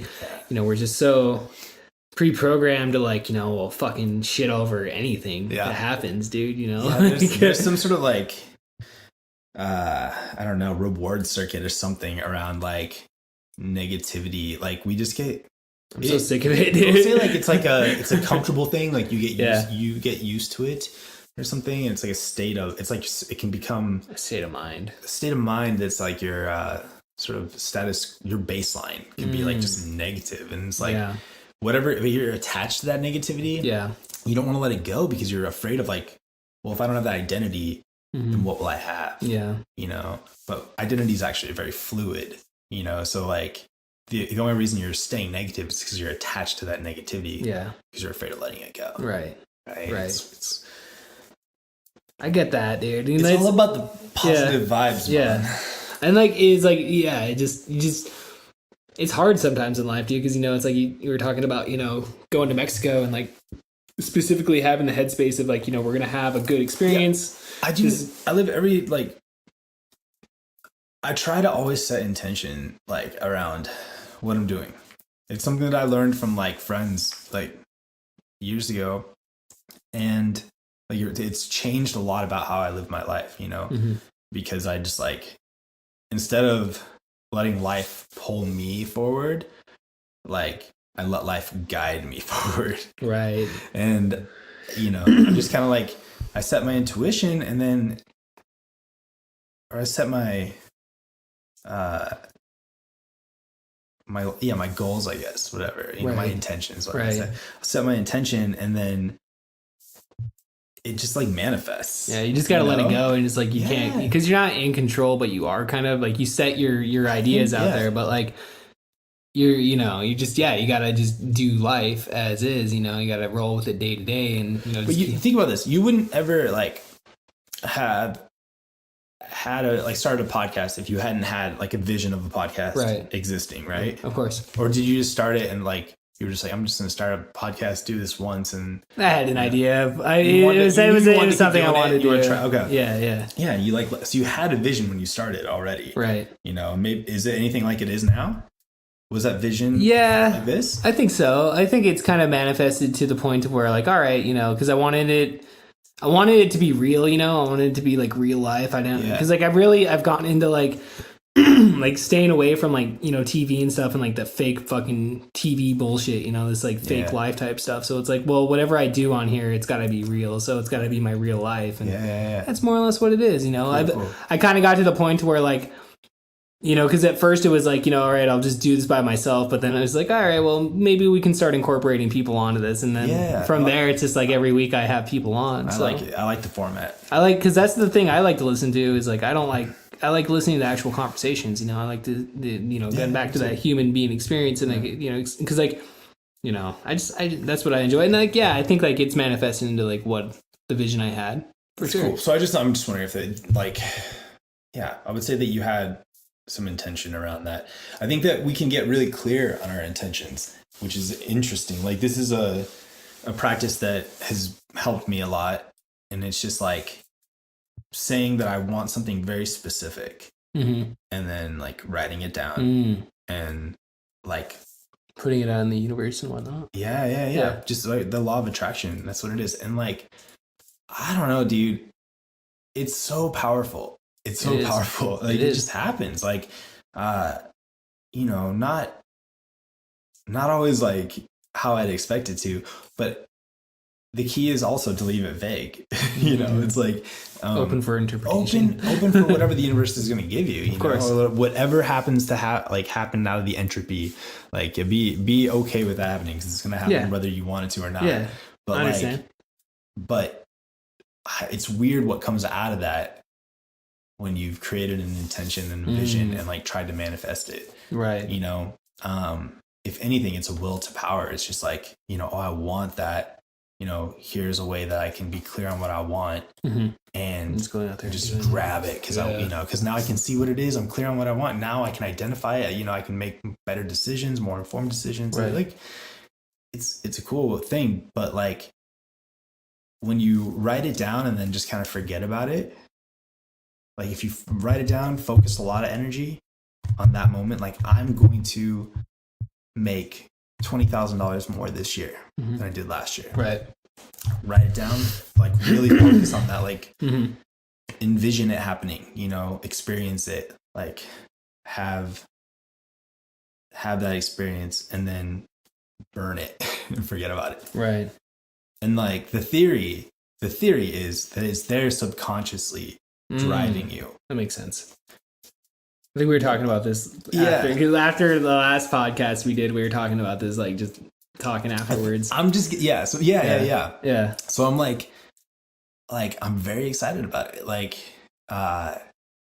it seems just like a very powerful thing. Like, it's like you're setting expectations, but at the same time, you're not like, because like I've had those situations to where like I want something to happen, you focus on it, and then it can't be selfish. Yeah, it can't be selfish. Okay. It has to be. I mean, it has to be like for example, I'll ask for like the love of my life, like you know, or like someone special to come into my life, and it's like it just happens like boom right away, you know, like, and I'm just like what, and like, or I'll like I want to make this change in my life, and then boom, it's like it happens like a week later. So like I feel like I'm getting it down to the point where it's not just like a meaningless sort of routine, but like something that's like helping me drive my life on a very like specific level. Like my music has drastically improved since I set the intention of creating an EP and releasing it. That makes sense properly. Like I think the last several tracks I've made are like by far the best tracks I've ever made. And like I never had that like drive, but like this drive has just come with like this intention, this vision, because I believe it now. Like I believe I'm actually going to release an album. Right. And now it's happening, and I'm just like, fuck. And one of the songs doesn't even suck that much. Right. Like I get that 100%, dude. Like, yeah, because you know, going back to the podcast, man, I remember when I first started it, I was like, oh yeah, we'll get to 100 episodes. Yeah. Well, because I knew no matter, because like I'm just like, you know, I was like, if we're gonna do this, we're gonna do it. 100 episodes, dude. Like we're like what, like fucking 10 episodes away, 11 episodes away from 100 episodes. Oh, really? Dude. Yeah. Oh my god! Just you just Joe Roganing this? Yeah. Yeah. Well, like I produced way over like probably close to like 250, 300 episodes between all the podcasts that I do, but like in terms of the specific one that started it all, we're almost to 100 episodes. So it's just, and it's like you said though, you know, it's just like you put the goal out there. It's like, all right, 100 episodes, we can do that, easy. Dude. And then that's dope. The commitment of just, you know, doing it, it's there, dude. You know, you just drive it. And it's like your EP, dude. You're gonna keep writing it out till you get that EP, dude. Yeah. You know? Yeah, I love it, dude. Can we use that song as the outro song? Yeah. We can nice. Do whatever, dude. Hell yeah. I'm super excited for that. Gotta send me the MP3 track. And you can download it on SoundCloud for free right now as a WAV file. Yeah. There you go. It's soundcloud.com/ohniceness, OHNICENESS. Fuck yeah, Ian. And it's on Instagram @ohniceness. Oh, niceness. I think that's where we dropped this episode, dude. 100%. Part 2 is done. That was a short episode, but how long did we go? About an hour. Really? Cool, yeah, cool. About an hour. Fuck, dude. We'll keep going if you want. I'm down to keep talking, dude. Keep going. 100%, dude. I'm literally like nothing. False ending to do. Or you could use that as the ending. We'll cut it right there. Spice just move it down. Because that was a perfect ending, actually. Yeah, it really was. That's what I was like, oh. No, just, spice it. Yeah. But yeah, dude, that track is available. You can just download it that way. Or try to. If it doesn't work, then I'll send it to you. Just send you a direct email. Or actually, just send me this, and can I edit this? Yeah. Just like last time? I'll send you the completed file. Yeah. Yeah, we could definitely do that, man. I could do that. I want to I'm really trying to work on mixing. And so like mixing vocals, like for a podcast, it's so different than mixing music, but it's a really good like case study for me. Like I get to learn a lot from mixing just people talking in an ambient environment. Yeah. So, I want to do it. If it doesn't sound right, then just don't worry about it if you don't need it. Well, I'm looking at I'm like trying to master this fucking microphone still, dude. A lot of this is trial and error, dude. Like in my end, dude, I'm getting better at it. Yeah. You know, but like at the same time, sometimes, you know, the episodes, it varies in terms of the quality for sure. I mean, you could do like like a little bit of soundproofing. You can even take that like mat. I feel like that's camping mat and like just like. Oh, that's a good point. Yeah, like right here, just bounce some of the sound back. I don't even think of shit like that. just a little bit of soundproofing. Because it's a small enough space that like the acoustics are actually really nice in here. Right. So you may not even need it, but I think a lot of it's just like going through these like fucking settings and shit and making sure the volume's up. The fucking the gain is crazy on these. When the first version of the Yeti had a bug where like the gain was all the way turned up on max, so like it was either all the way up or all the way down, but like it didn't work at all. So you had to go into like audio like units or something like that in a specific area where you can control MIDI. It's actually a really cool like part of Max that you can go in and like set all the MIDI channels and like control. Like you can go in and look at this device, and choose what channel it's on and stuff. But yeah, it just like sounded like shit. Nobody could get any volume out of them. And people are on YouTube like, bought this thing, can't hear anything. You have to go in and like do these crazy settings. I want to say I've heard of this before. Like that was the first thing that like. I had a really nice mic when I was in college that I sold, and then Jeff got the Yeti. Okay, and so we were using it for all the neighborhood tracks. Nice. Those are all recorded on. That's all the Yeti. Yeah, that's fucking dope, the first one too. Yeah. You guys had to learn the hard way then? Like you had to go in there and set it all? Yeah. And then I got the Yeti Pro, and it's like, I'm still using it, but I'm getting a Shure. It's gonna be nice. That's my next step, dude. Is like my next step is to like get buy 2 of them, mount them so it's just like it's professional, and then like actually like be able to incorporate my soundboard and like the headphones, and like really do legit green screen. That'd be cool. I have the green screen already. Live feed too. I have a bunch of I have like 3 soft boxes that are in my garage for lighting, and then I actually have a backdrop like that I have for the green screen that I can use if I was wanting to go live or anything. But dude, I get like fucking bogged down by going live, dude. I get too much in my fucking head half the time, dude. I tried doing I tried doing like a Facebook Live thing, like I don't know, like a couple months ago. And it just sucked. And it was just like, fuck this. Yeah, yeah. I know. And it's like, you can't restart when you're live, dude. You're just like, fuck. And it's also saved like, for later view. Or like, you can save it. I'm like, I don't want anyone to see that. I don't want anybody fucking seeing this shit. I like, I know. And that's like, I run into that just like doing stand up now, dude. And it's like, I have to really be on my game in regards to my performance and stuff. Yeah. And, some weeks it eats a dick. Some weeks are really good. Some weeks are bad. Yeah, dude. You just gotta, keep getting back up on the horse. Oh, dude. I do it. It's all about resilience. Yeah. That's one thing, dude. I've never like, I don't know, like I always hear about people, they're like, oh, I want to try this. You gotta tell funny jokes too. Right. Well, that's probably my downside, right? I don't know, dude. That's my downside for sure. I've got it down to like this chick I had on last week, her name's Chevy, and she's like a comedy promoter, and we were talking about like the whole performance aspect of it, and like I really feel like it's slowing down for me. Oh, really? Like in terms of just being up there and like, because like, when you first start doing like live performances, you get really fucking nervous. Like you're about ready to fucking have like a nervous fucking panic and shit. Yeah. And like you still get that. You still get the butterflies and shit. Sure. But like when I'm up there and like once I'm up there and I focus in, it's like, all right, I got my jokes in my head. I know what I'm saying. Yeah. Because you're not like... It feels good. I know that level with DJing. It's the same thing where it's like, I know my equipment now. Like I actually know if I press this and turn that, like, like when I was coming up, like nobody was guiding me and any of this shit. I had to fumble my way through everything. It was so hard. Dude, I hear that. but that, and so I have so much anxiety when I'm performing because I'm just like, fuck, dude, this is there's a lot that can go wrong, and there still is, And a lot of times, Now too, like, I mean, it's a combination of that and then like the beautiful mistakes of improvising. Yeah. Right.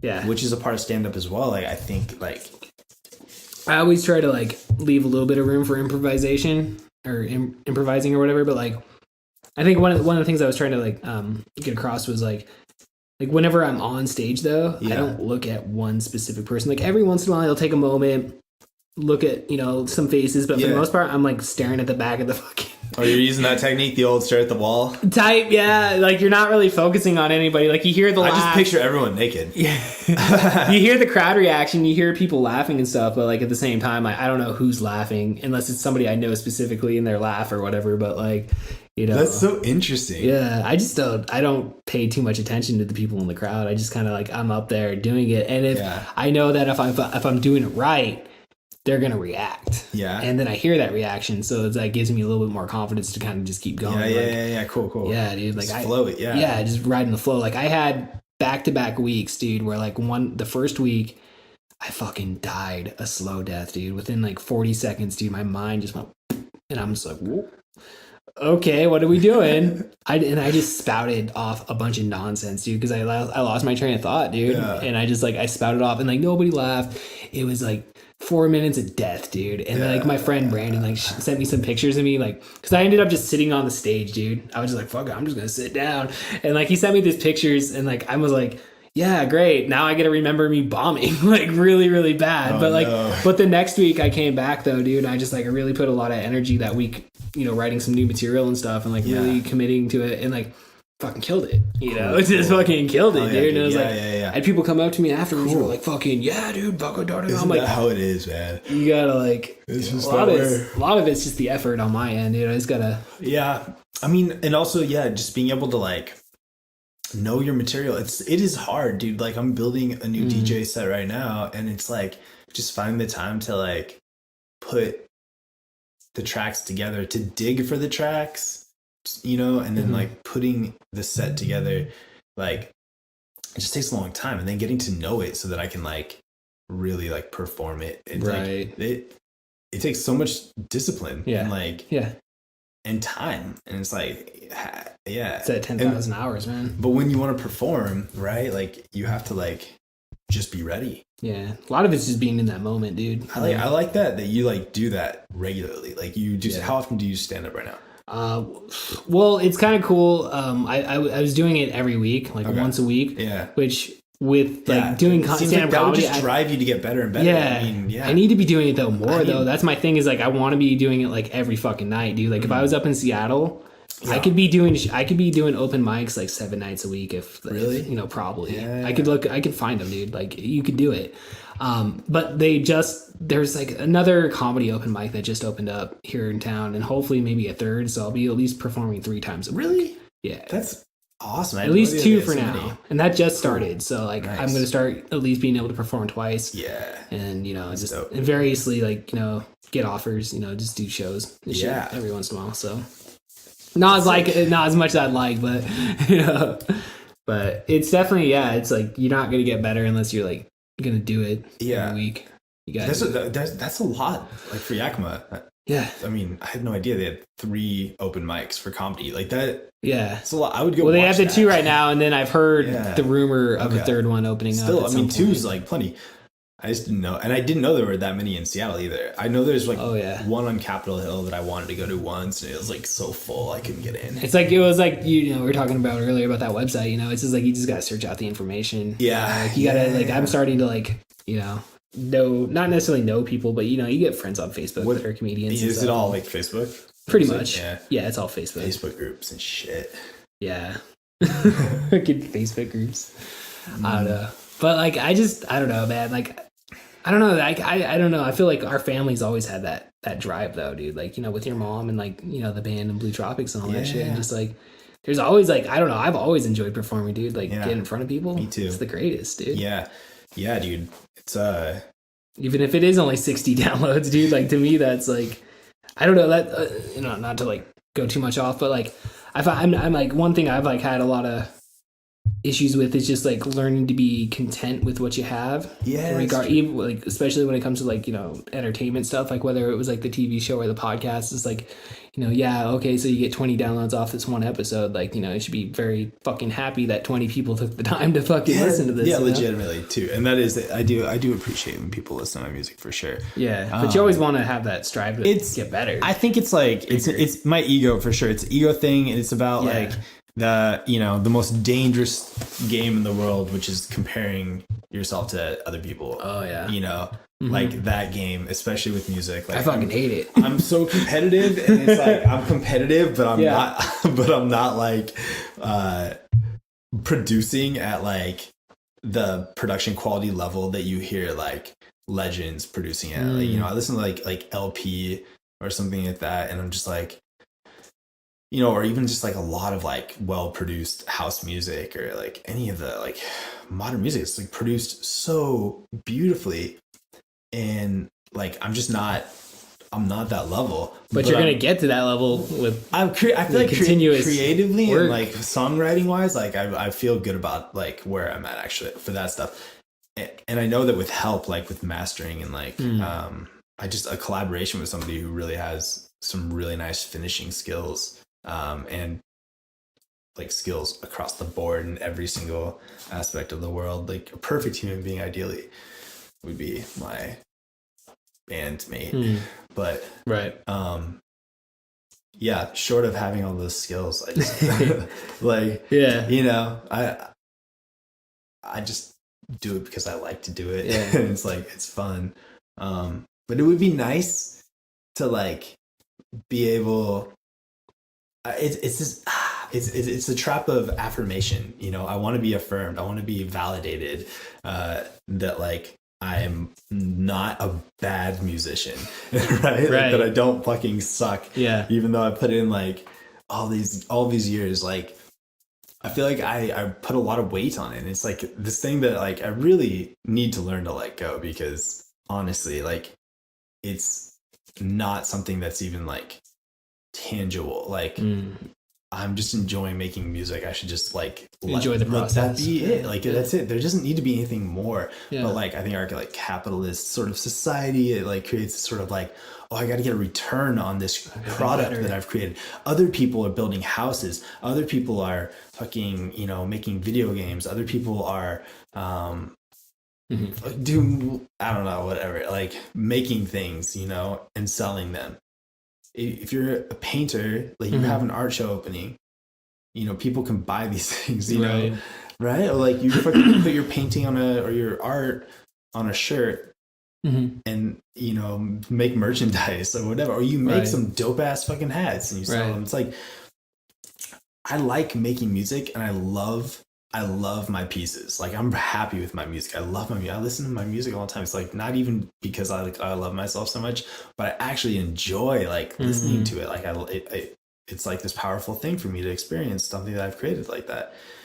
But I would love so much to like have that feeling with other people. And when I share my music, people tend to like get it. Like, you know, like they like it. I get a lot of good feedback, but it just doesn't grow organically. And it's like, it kind of, you know, it's like, I don't know. Well, that's what I run into too, dude. Because like you share it on, you know, these social media platforms, and I mean, you know, people that around you that you do know will, you know, engage with it, but even then, it's like it's very limited. It's a tipping point. There's a tipping point. Yeah, and we're both approaching that tipping point, and it's gonna happen. And all of a sudden, there's gonna just be a flood of amazing things happening to us in our lives. I hope so, dude. Because like I feel like the shit you're saying right now is like I identify 100% with everything, dude. Because it's like you want people, you want to see it get to that next level, but you also got to be content with what you have. Well, here's the thing, though. I have seen it happening already in my intention. Okay, well, there you go. I'm taking it back, but like, no, it's good. It's good. No, but like, I mean, yeah, like, practice, like, hold that intention that like, boom, you know, this podcast is going to gain some notoriety because people are going to listen to it. They're going to listen to this episode and they're going to say, like, that was a great episode. Right. And it's going to like, it's going to grow, and it's, who knows what it'll grow into, but it's going to grow into something, you know, like, and it's going to grow into something special. So I would just like, but that's my vision. So I cannot give you my vision. No, I understand. I'm giving you an example. No, I know what you mean, man. And like, I feel like definitely though is like I that's one thing I need to focus on is just like definitely just being content and being happy with doing with what we do, you know. And like I don't know. You know that February is gratitude month? Is it? No, November's gratitude month. Is it? Okay, I always see those. I always drive around and see the words of the month. Gratitude. Yeah, the words of the month. Yeah, the school responsibility. Responsibility. Be responsible. Pay your bills, people. Don't go into debt. Pay your bills. Don't litter. Don't litter, bro. I don't like to litter. Honesty. Honesty's a good one. Yeah. Yeah. Truth's I like, like stewardship. wow, okay. That's a good one. Stewardship, like, I'm not really well versed in that word. That just means like Okay. be a good. There's like we can say like be a good steward of the forest. Okay. And like you know, A good person. yeah, or like we take good care of places. Okay. And, yeah, I like that. That's a Stewardship. good word. This is our community, so we gotta like, take care of it. Gotta take care of it and shit. Mm-hmm. I think that's a good word. I like that. Stewardess. I always get those two. Those ones mixed Yeah. up. It's a weird word. Steward. And that's the airplane person, right? Mhm. The person on the airplane. Yeah, Fuck. we should just axe that word. Yeah.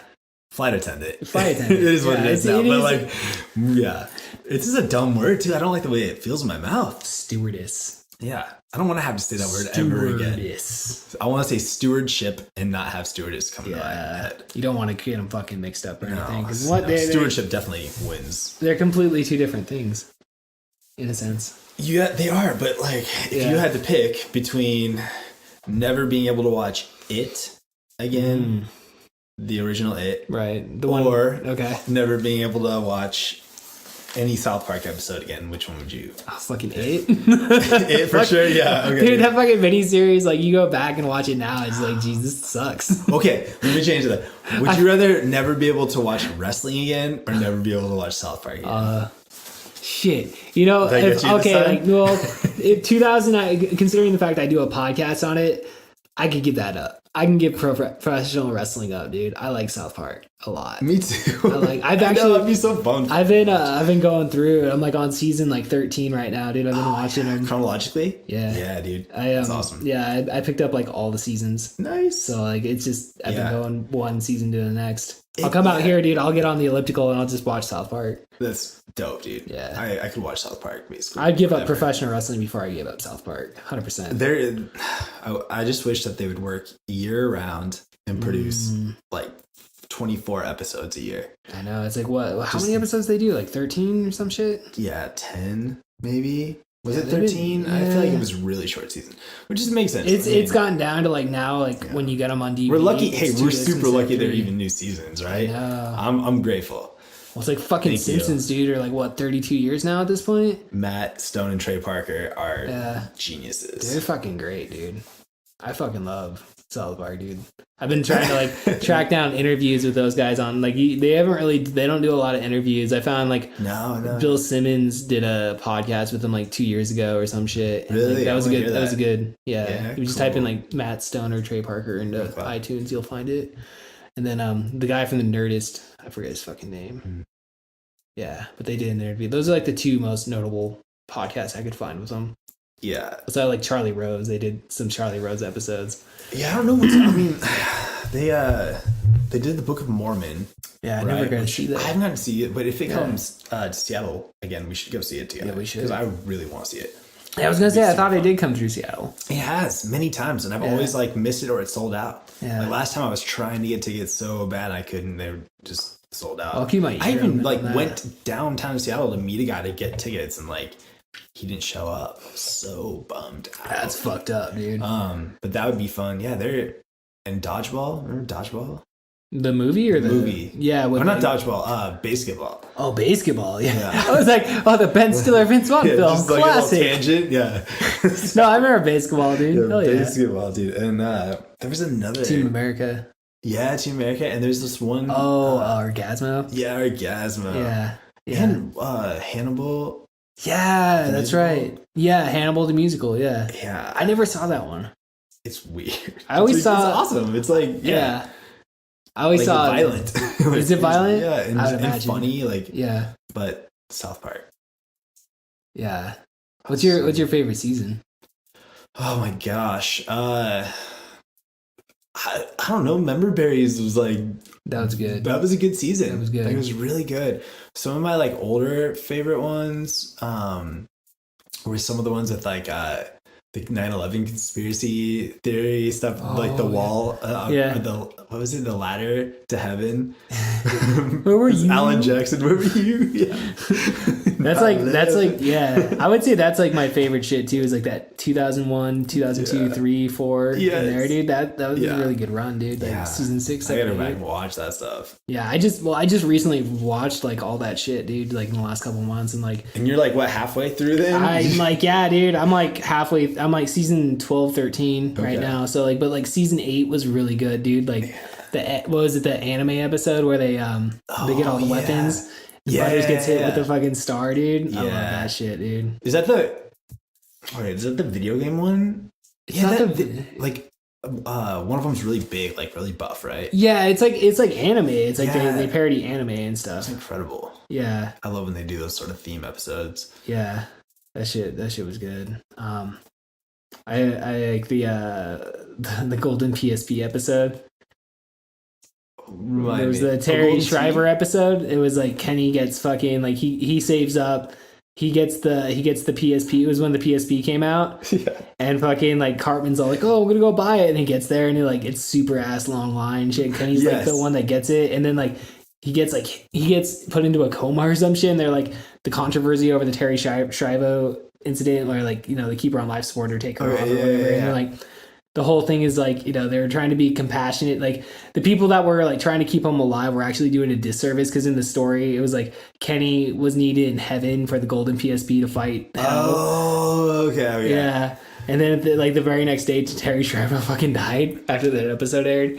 What? So I remember watching it when it first aired, dude. Was that the episode where like Hartman is just like going crazy because he wants a PSP? Yeah, because like, in the will he was going to get the PSP, so it's like they wanted Kenny to die, and he was actually turned out to be the good guy because heaven needed him in heaven, so they needed him to die and whatnot. So it was kind of like the roles were reversed in a sense.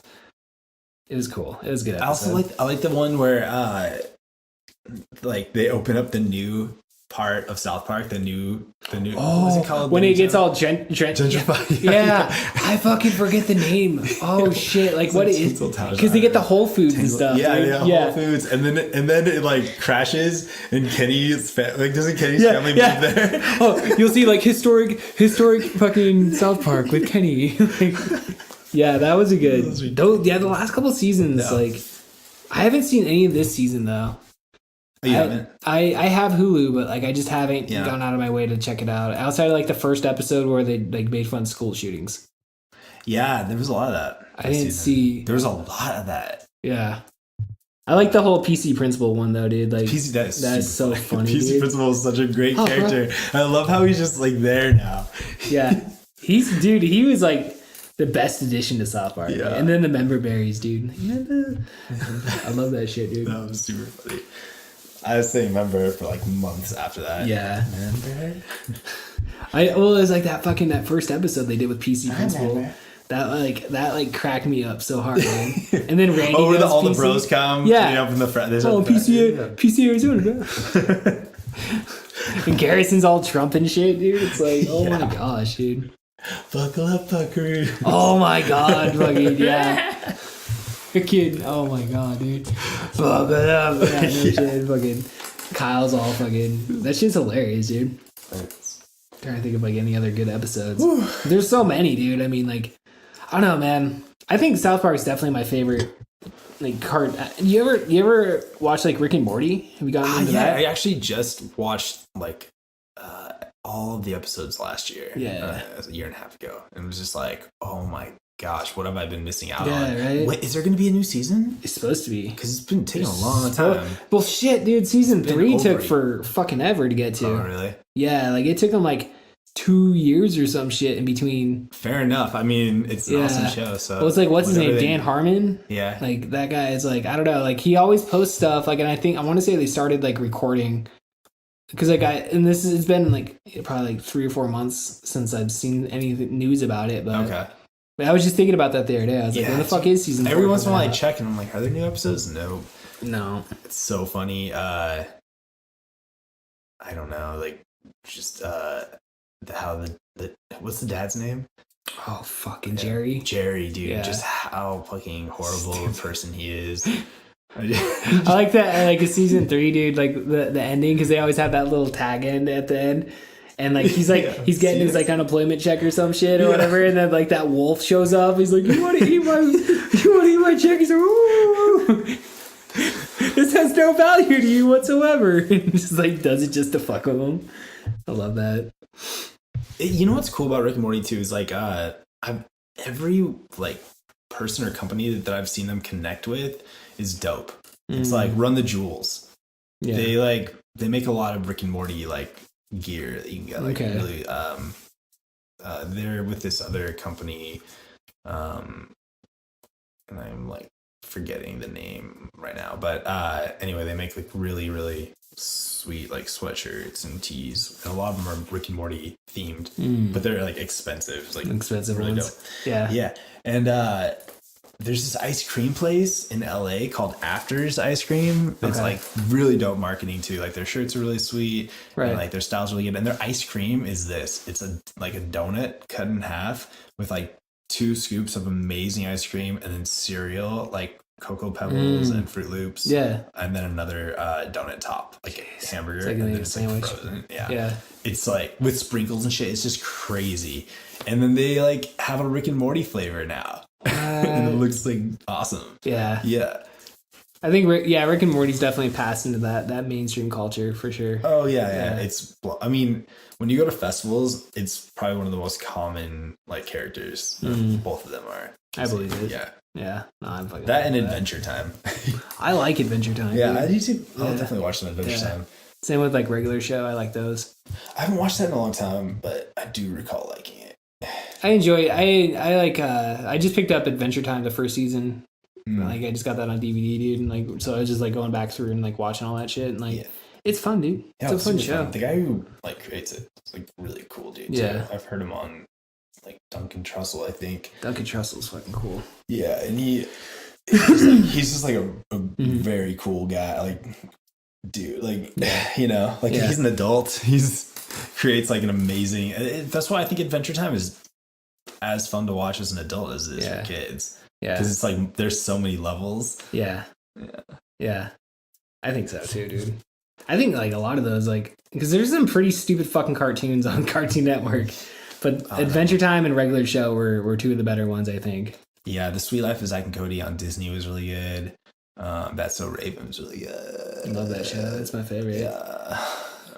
No, dude, I went through like a period when we had cable, dude. Like we watched like a bunch of those fucking like, was it Kicking It? It was like this karate show. Kicking It. Yeah, Kicking It with You. And I'm trying to think of any of the other ones. There was Jesse, I think was one of them. Like, hey Jesse. It's fucking stupid, dude. There were so many. They just kept making like more. They keep making them, dude. They're still fucking rolling out, dude. Like, I don't know. Oh, well, what was the one where they had like their own like web show? Like, oh shit, they iCarly. Yeah, dude. Yeah, there was that chick from fucking. She was on the School of Rock movie with like Jack Black. Yeah. I never like. I think that show was a little bit before Jory got. It was like Michaela was the little one when those were popular. That makes sense. Yeah, that makes sense. If that one, it's like it's weird, dude, because like it was always on in the background. I was like, so can we just turn this one off, guys? I don't know. And then I was like, oh god, now I know who all the characters are, and I can watch it. We don't have cable or the internet out here, dude. So like for the most part, like I don't have to deal with Disney Channel or Nickelodeon or anything of that nature. Nice. Like, your kids are inside doing homework, like with like books, like very awesome, very awesome. Yeah. We'll watch. They got like an actual channel now for like PBS Kids. Yeah, so it's like 24/7 PBS Kids cartoons now. So that's right. That's cool. We'll watch that. Yeah, that's really cool. And then we'll just have that. We'll just pick up DVDs, so we'll just watch Blu-rays. Yeah, for the most part, Trying to think of like anything specific we're into. Adventure Time. Dude, I just watched Dances with Wolves. Okay. I don't think I've ever seen that. I've heard it's good. It's spectacular. Yeah. Like, it's a period piece about like the frontier in Indiana and like some of the like native tribes in that area. And just like, it's just shot incredibly beautifully, like really, really beautiful. Like the acting is It's like Kevin Costner and directed by Kevin Costner as well. I was gonna say I remember it was Kevin. I remember like when it came out when we were kids. Yeah. So it's like, I mean, Kevin Costner is just like Kevin Costner. Is like I can watch him act all day, but I'm like watching him laugh. Watching him act sometimes just like, I don't know. I just like looking at you, even if you're not acting well. I like looking at you. And there's this female lead who does like a crazy accent that kind of made me feel a little uncomfortable. But then the backstory came out, and I was like, oh, that's a really interesting backstory. This explains a lot. And so I kind of like, and she's also like the president in BSG, that lady in Battlestar Galactica. Oh, I never got into Battlestar Galactica. Yeah, she's like, okay. So I respect her for that as well. She's an amazing show. So I loved it though. It's a long movie. I had to watch it in like 5 settings. Oh shit, dude, that long. Fuck, dude. Settings. Yeah. We rented from the library, dude. We rented the Popeye movie with Robin Williams and Shelley Duvall. Yeah. That was fucking pretty. It was like I didn't really, because I'd always heard of it, you know, but I'd never seen it. Me either. It's good. Is it a kids movie? Yeah, well, it's like it was made in like 1980. What? Is that old? Yeah. Oh, and wow. Robin Williams does a really good job as Popeye, dude. He does the whole shit like really well. And so does Shelley Duvall, dude. Like, and it's like a musical too, dude.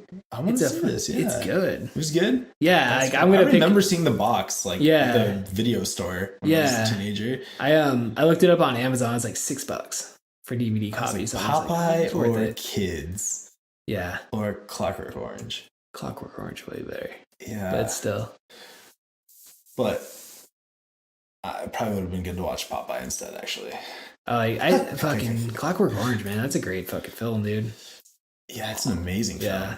Like, I don't know. It's different watching it as an adult and being like, wow, like this is really violent. It is. Like, it's such a violent, raw movie. There's a wrestler, his name's Marty Skrull. He does that whole shit where you're like, I'm singing in the rain. Oh, really? And like kicks him and like does like wrestling moves to him and shit, dude. Like, I thought that was so cool. I was like, oh shit. Yeah. Malcolm McDowell. Now, I know Malcolm McDowell's like, I think that's like Yeah. one of the best like portrayals of like evil and like sociopathic behavior that I've ever seen, because he's so charismatic and like likable. Like, yeah, I mean, he just like looks at girls and is like, come back to my apartment. Okay, you know, they just follow him. And he's got like, it's just like this perfect manifestation of like this crazy ego. Right. That, it's just like a demon that's just driving him, and it's like, but he's like loving it. Right. He's embracing it. 100%, right. Like, he's feeding on it. It's weird. It's just like, it's creepy. So creepy. Yeah. That was a movie. Like, I remember seeing it as a teenager, and like, I was really high, and I was like, whoa, it like really tripped me out, dude, as a teenager and shit. And then like, I just recently watched it, like, I don't know, in the last, like, I don't know, like 4 or 5 months, dude. And I was like, just watched it all the way through, and I was like, whoa. It's fucking cool, dude. I found it for free streaming on like the National Library or something. No shit. Film or something like that. Yeah, that's pretty fucking cool. Yeah, it was really rad. I was like, what? Yeah, I picked on film. It was like the film version. Oh no so shit! It's like you have film quality. It's really, it was neat.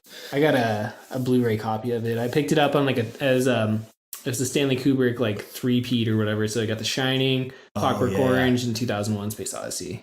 No Full Metal Jacket. I have Full Metal Jacket. Good. I have no Eyes Wide Shut. I think that'd be like the full box set. No, and it did come with Space Odyssey. It did.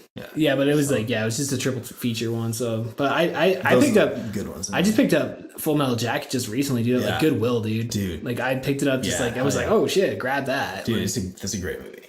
I like that a lot. I should watch that again. Actually, I'm gonna watch that again. I'd always heard about Full Metal Jacket, or like it was referenced a lot growing up. Yeah, but I didn't watch it until I was like, I didn't see it until I was adult. I saw it on Netflix. Like it was on Netflix, and I was like, oh, I'll watch this, and I watched it. I was like, whoa, shit. Well, that one guy, the asshole fucking Dick Sargent. That guy's from Zilla, or was born in Zilla or some shit, or like lived in Zilla. So it's kind of local. Yeah, cool. We were watching. I forget the guy's name, but we do this like Kyle MacLachlan. Oh no, Mr. Mayor. I forget the guy's fucking name now, but like he does he was in a bunch of John Carpenter films. But like I was just like looking him up the other day, dude, and like because we've been doing this John Carpenter like retrospective because I do this podcast where it's like In the Mouth of Madness, and it's like the riff podcast where like we watch movies and just talk shit about them. Yeah, and we've been so we've been doing John Carpenter films, and like I looked up this one guy that like was in a bunch of his films, and he's from Milton Freewater, fucking Oregon.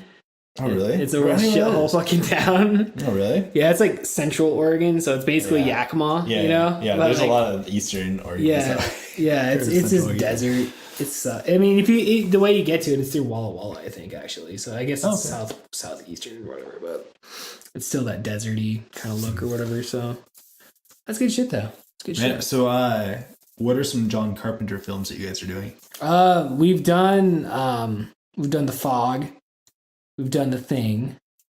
We've done, which technically I guess it's kind of a John Carpenter film, but like Halloween 3, did the original Halloween. We did Prince of Darkness. We did They Live. We just did that. And then in a week or two, like we got because we do these like we record them like 2 movies in a row. Okay. So we'll like sit there, watch 2 movies, riff them, Yeah. and then I just edit them, and then like we release them every 2 weeks or whatever. Cool, so like cool. we've anyway, but the last 2 that we're gonna do is the podcast namesake is In the Mouth of Madness. We ripped that off, the John Carpenter film. So we're gonna do that film, and then we're gonna do Big Trouble in Little China. That was him too? Yeah, So many films. yeah, so many. Wow. We could keep it going. I mean, if we want to keep going, like, and do more of them, but like I think we're just gonna end it there, and then like we got a bunch of like we're gonna do The Shining this year. We're gonna do. Have you ever seen Night of the Creeps? No. Dude. I really remember good. the box though. Yeah. Again. Like, I didn't see it up until like recently, dude. My friend Brandon brought it over, dude. And like I don't know if you know who Tom Atkins is. He's just like he's in The Fog. He's in like Escape. Oh, we also did Escape from New York and Escape from LA, dude. Such a good movie. We did both those. Yeah. No, Escape from LA was the first one. This is the second one. It was the second one. Escape from New York's the first one. The first one. Escape the first from New one. York was incredible. The best. So good. Escape from LA is like a also- parody of. yeah. It's just a parody and it's all right, Yeah. But Oh my god, that was such a good. dude, yeah, like that's like my watch that. favorite film, dude. You guys did that one? Yeah, we did. We did both those. No, Escape from New York, dude. So good. Yeah. Yeah. But Tom Atkins, dude, he's in that Night of the Creeps movie, and it's like his best performance, dude. And so he plays this like drunk sheriff, he just smokes cigarettes all the time. He just talks shit. He's got the best lines in the movie. It's awesome. It's like zombies. It's like zombie alien films. But He's like all over the place, man. He like yeah, has directed many different types of films, like yeah, all the genres. yeah. Have you seen the new Halloween? No. Ah, Is it good? Yeah, it's Is it? Well, I mean, It's good. I just like I lost. I feel like as a kid, I really liked all those franchises. Like I wanted to watch Chucky, Friday the 13th, yeah. Nightmare on Elm Street, and then Halloween was like the one that like I barely dipped my toe in. I never got into it as a kid either, but it's really the Halloween films are really good. Really? Yeah. I think I've seen most of them. Like, and like was legitimately creeped out because it's like it's more like it's in a town, setting, like it's in people's houses, whereas like Chucky's like all over the place. They're coming out. He just goes everywhere. Chucky's fucking and like got usually pretty bad towards the end there. and Freddy Krueger's in your dreams. Yeah, that's pretty scary too. But like I don't dream, so I don't worry about that. And then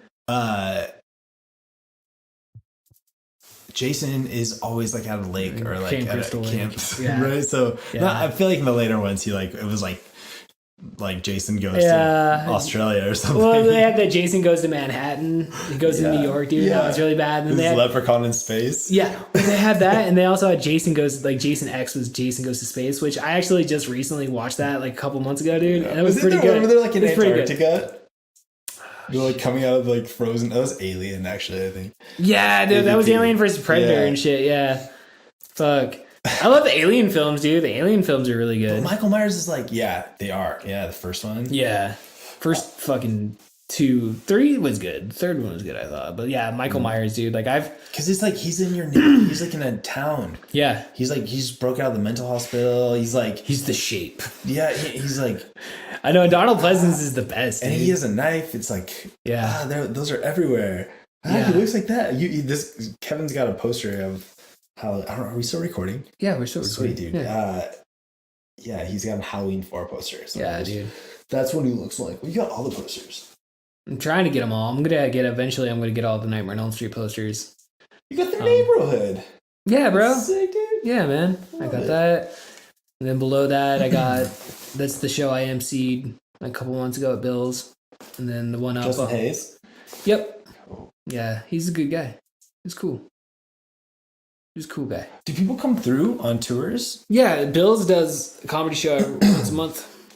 This guy Jonas Barnes, he books it. He's a comedian in New York, but he's originally from Yakima. Okay. He books it. He books the shows though each month, and yeah, it was kind of weird. I had to handle all the payments and stuff. Like, well, I didn't technically. I had to handle Jonas's payments. So I just had to PayPal him, but yeah, no, my name's not on the flyer because it was kind of like a last minute thing. It was like I got hit up by Ed Mejia, like he's like, hey, you want to fucking MC this shit? And I was like, Ed Mejia had hit me up like a year or something beforehand. Was like, hey, you want to do this show? Like he'll randomly hit me up about comedy shows. Yeah. But like the time he'd hit me up before, I hadn't done stand up dude in like a fucking good couple of years. So it's not like I had any material or anything. So this time though, I was actually ready. So sick. It was all right. Yeah, I just didn't know like people were coming through on tours. If there's ever anyone like super good, you should let me know. Yeah. Fucking like what's his fucking Ron White's coming through. He's gonna play the Capitol in springtime. Capitol, that makes sense. He's doing the Capitol. I saw Henry He's Rollins. not doing Bill's plays. No, fuck no. I saw Henry Rollins at the Capitol last I heard about that. last like September, dude. What was he saying? It was a spoken word tour. Yeah. So it was like he did he just traveling the world. He just did like basically a bunch of pictures. It's and not just, Rollins, man. No, it's Tour. It was just The him Black talking, Flag dude. tour? It's just him talking. No, dude, it wasn't no music or anything. The Black Flag at the Capitol Theater. I mean, well, shit, dude. I mean, like you hear about what was it? Screaming Trees, I think it was. I saw Screaming Trees when I was like 12. Yeah, with dude. Soul Asylum and the Spin Doctors. It's fucking dope, dude. I want to say it was Screaming Trees, but the little riot that happened at the Capitol Theater. There was a riot? Yeah, dude. Like, When was this? it was like fucking when we were like little kids. Okay, dude. yeah. Like I had my friend Jason. He's like 10 years older than us, and he was in like he tells me about the punk rock scene in Yakima, like when we were little kids and shit. Yeah. Dude, it was like a lot of good bands used to come through here, dude. Like, really? Yeah, he's told me about like was it a fucking was it a Fugazi? Yeah, Fugazi for came sure. through. Yeah. And he was talking about like Yeah, no, my sister was taking me to concerts when I was like 12, 13. see, it would have been but in Richland though. Okay. So in the Tri-Cities, which is like an hour away from Yakima, further east. But like, I mean, that's how like I learned everything. I learned everything. Like, she was a huge Fugazi fan. She was a huge Pavement fan. She liked like Hole and like all the grunge stuff. She was very into grunge, but she liked good music and like would sneak me out and like take me to these shows. And I'm like the youngest kid there. I'm just like this kid watching all these like older people like fucking, I don't know. It was just an awesome experience. But yeah, I remember her like going to a Fugazi show. The Violent Femmes and stuff. Oh, fucking Violent Femmes. I still want to, like, I've never gotten to see the Violent Femmes in person. Good.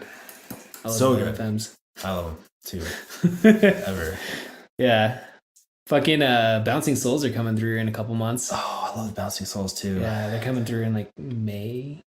I think they're playing the fucking, what's this small club over there? It's off the freeway. I-5. I forget. El Corazon? Yeah. Yeah, they're playing there. That's like their spot. Yeah. Ole, ole. Well, shit, they haven't come through the like, Pacific Northwest though in like fucking so long, dude. Like I I've saw been them at waiting. Warped Tour like 90 something. Yeah, I was gonna say that's the only time I've or ever seen something. was at Warped Tour. I like met them at their tent. I was just like, I love Bouncing Souls, dude. yeah, they're very cool. I was listening to that. I'm a hopeless romantic. I like that gold album, dude. The Anchors Away album. That's the fucking shit, dude. Yeah, dude, there was so much good punk back then. Yeah, It was a great time. even their new albums are so good. One's like Pennywise, dude. Just like I love Pennywise, but like their shit's just. I mean, you heard one Pennywise album, kind of hear them, and at least the last like 15 fucking years, you know, they've all kind of like ever since like you get. I think they're kind of their peak was like, you know, Land of the Free. I feel like everyone should just like drift towards like old Irish fiddle band music. Like as you get older, if you're gonna keep putting out albums, just make it sort of like medieval, like fiddle, harp, but like jiggy. Yeah, like keep it jiggy. We were listening to some Celtic Irish music here the other day. We rented a bunch of CDs from the library. We got Celtic Irish music, and it's pretty good. That's what I'm saying. It is really good. We need more of it. So bands, as you get to the point where you feel like maybe you've peaked, pivot. Don't be like NoFX and, you know, play the same. I'm sorry, I can't. No, you can still play it your hits, but we just don't. Yeah. Just switch the rest of the time, play some jigs. Yeah, that's right. Well, Ian, I think we've reached the end. We're going on like 2 hours now. Yeah. Yeah. It was good. What, 2 hours? What a marathon. I know, dude. I think that I want to say this is probably going to be the longest episode that flew by. Yeah, man. All right, this is a track called Floating off of my new album. You can hear it on soundcloud.com/exposure therapy or soundcloud.com/ohniceness and on Instagram @ohniceness. Thanks. Bye.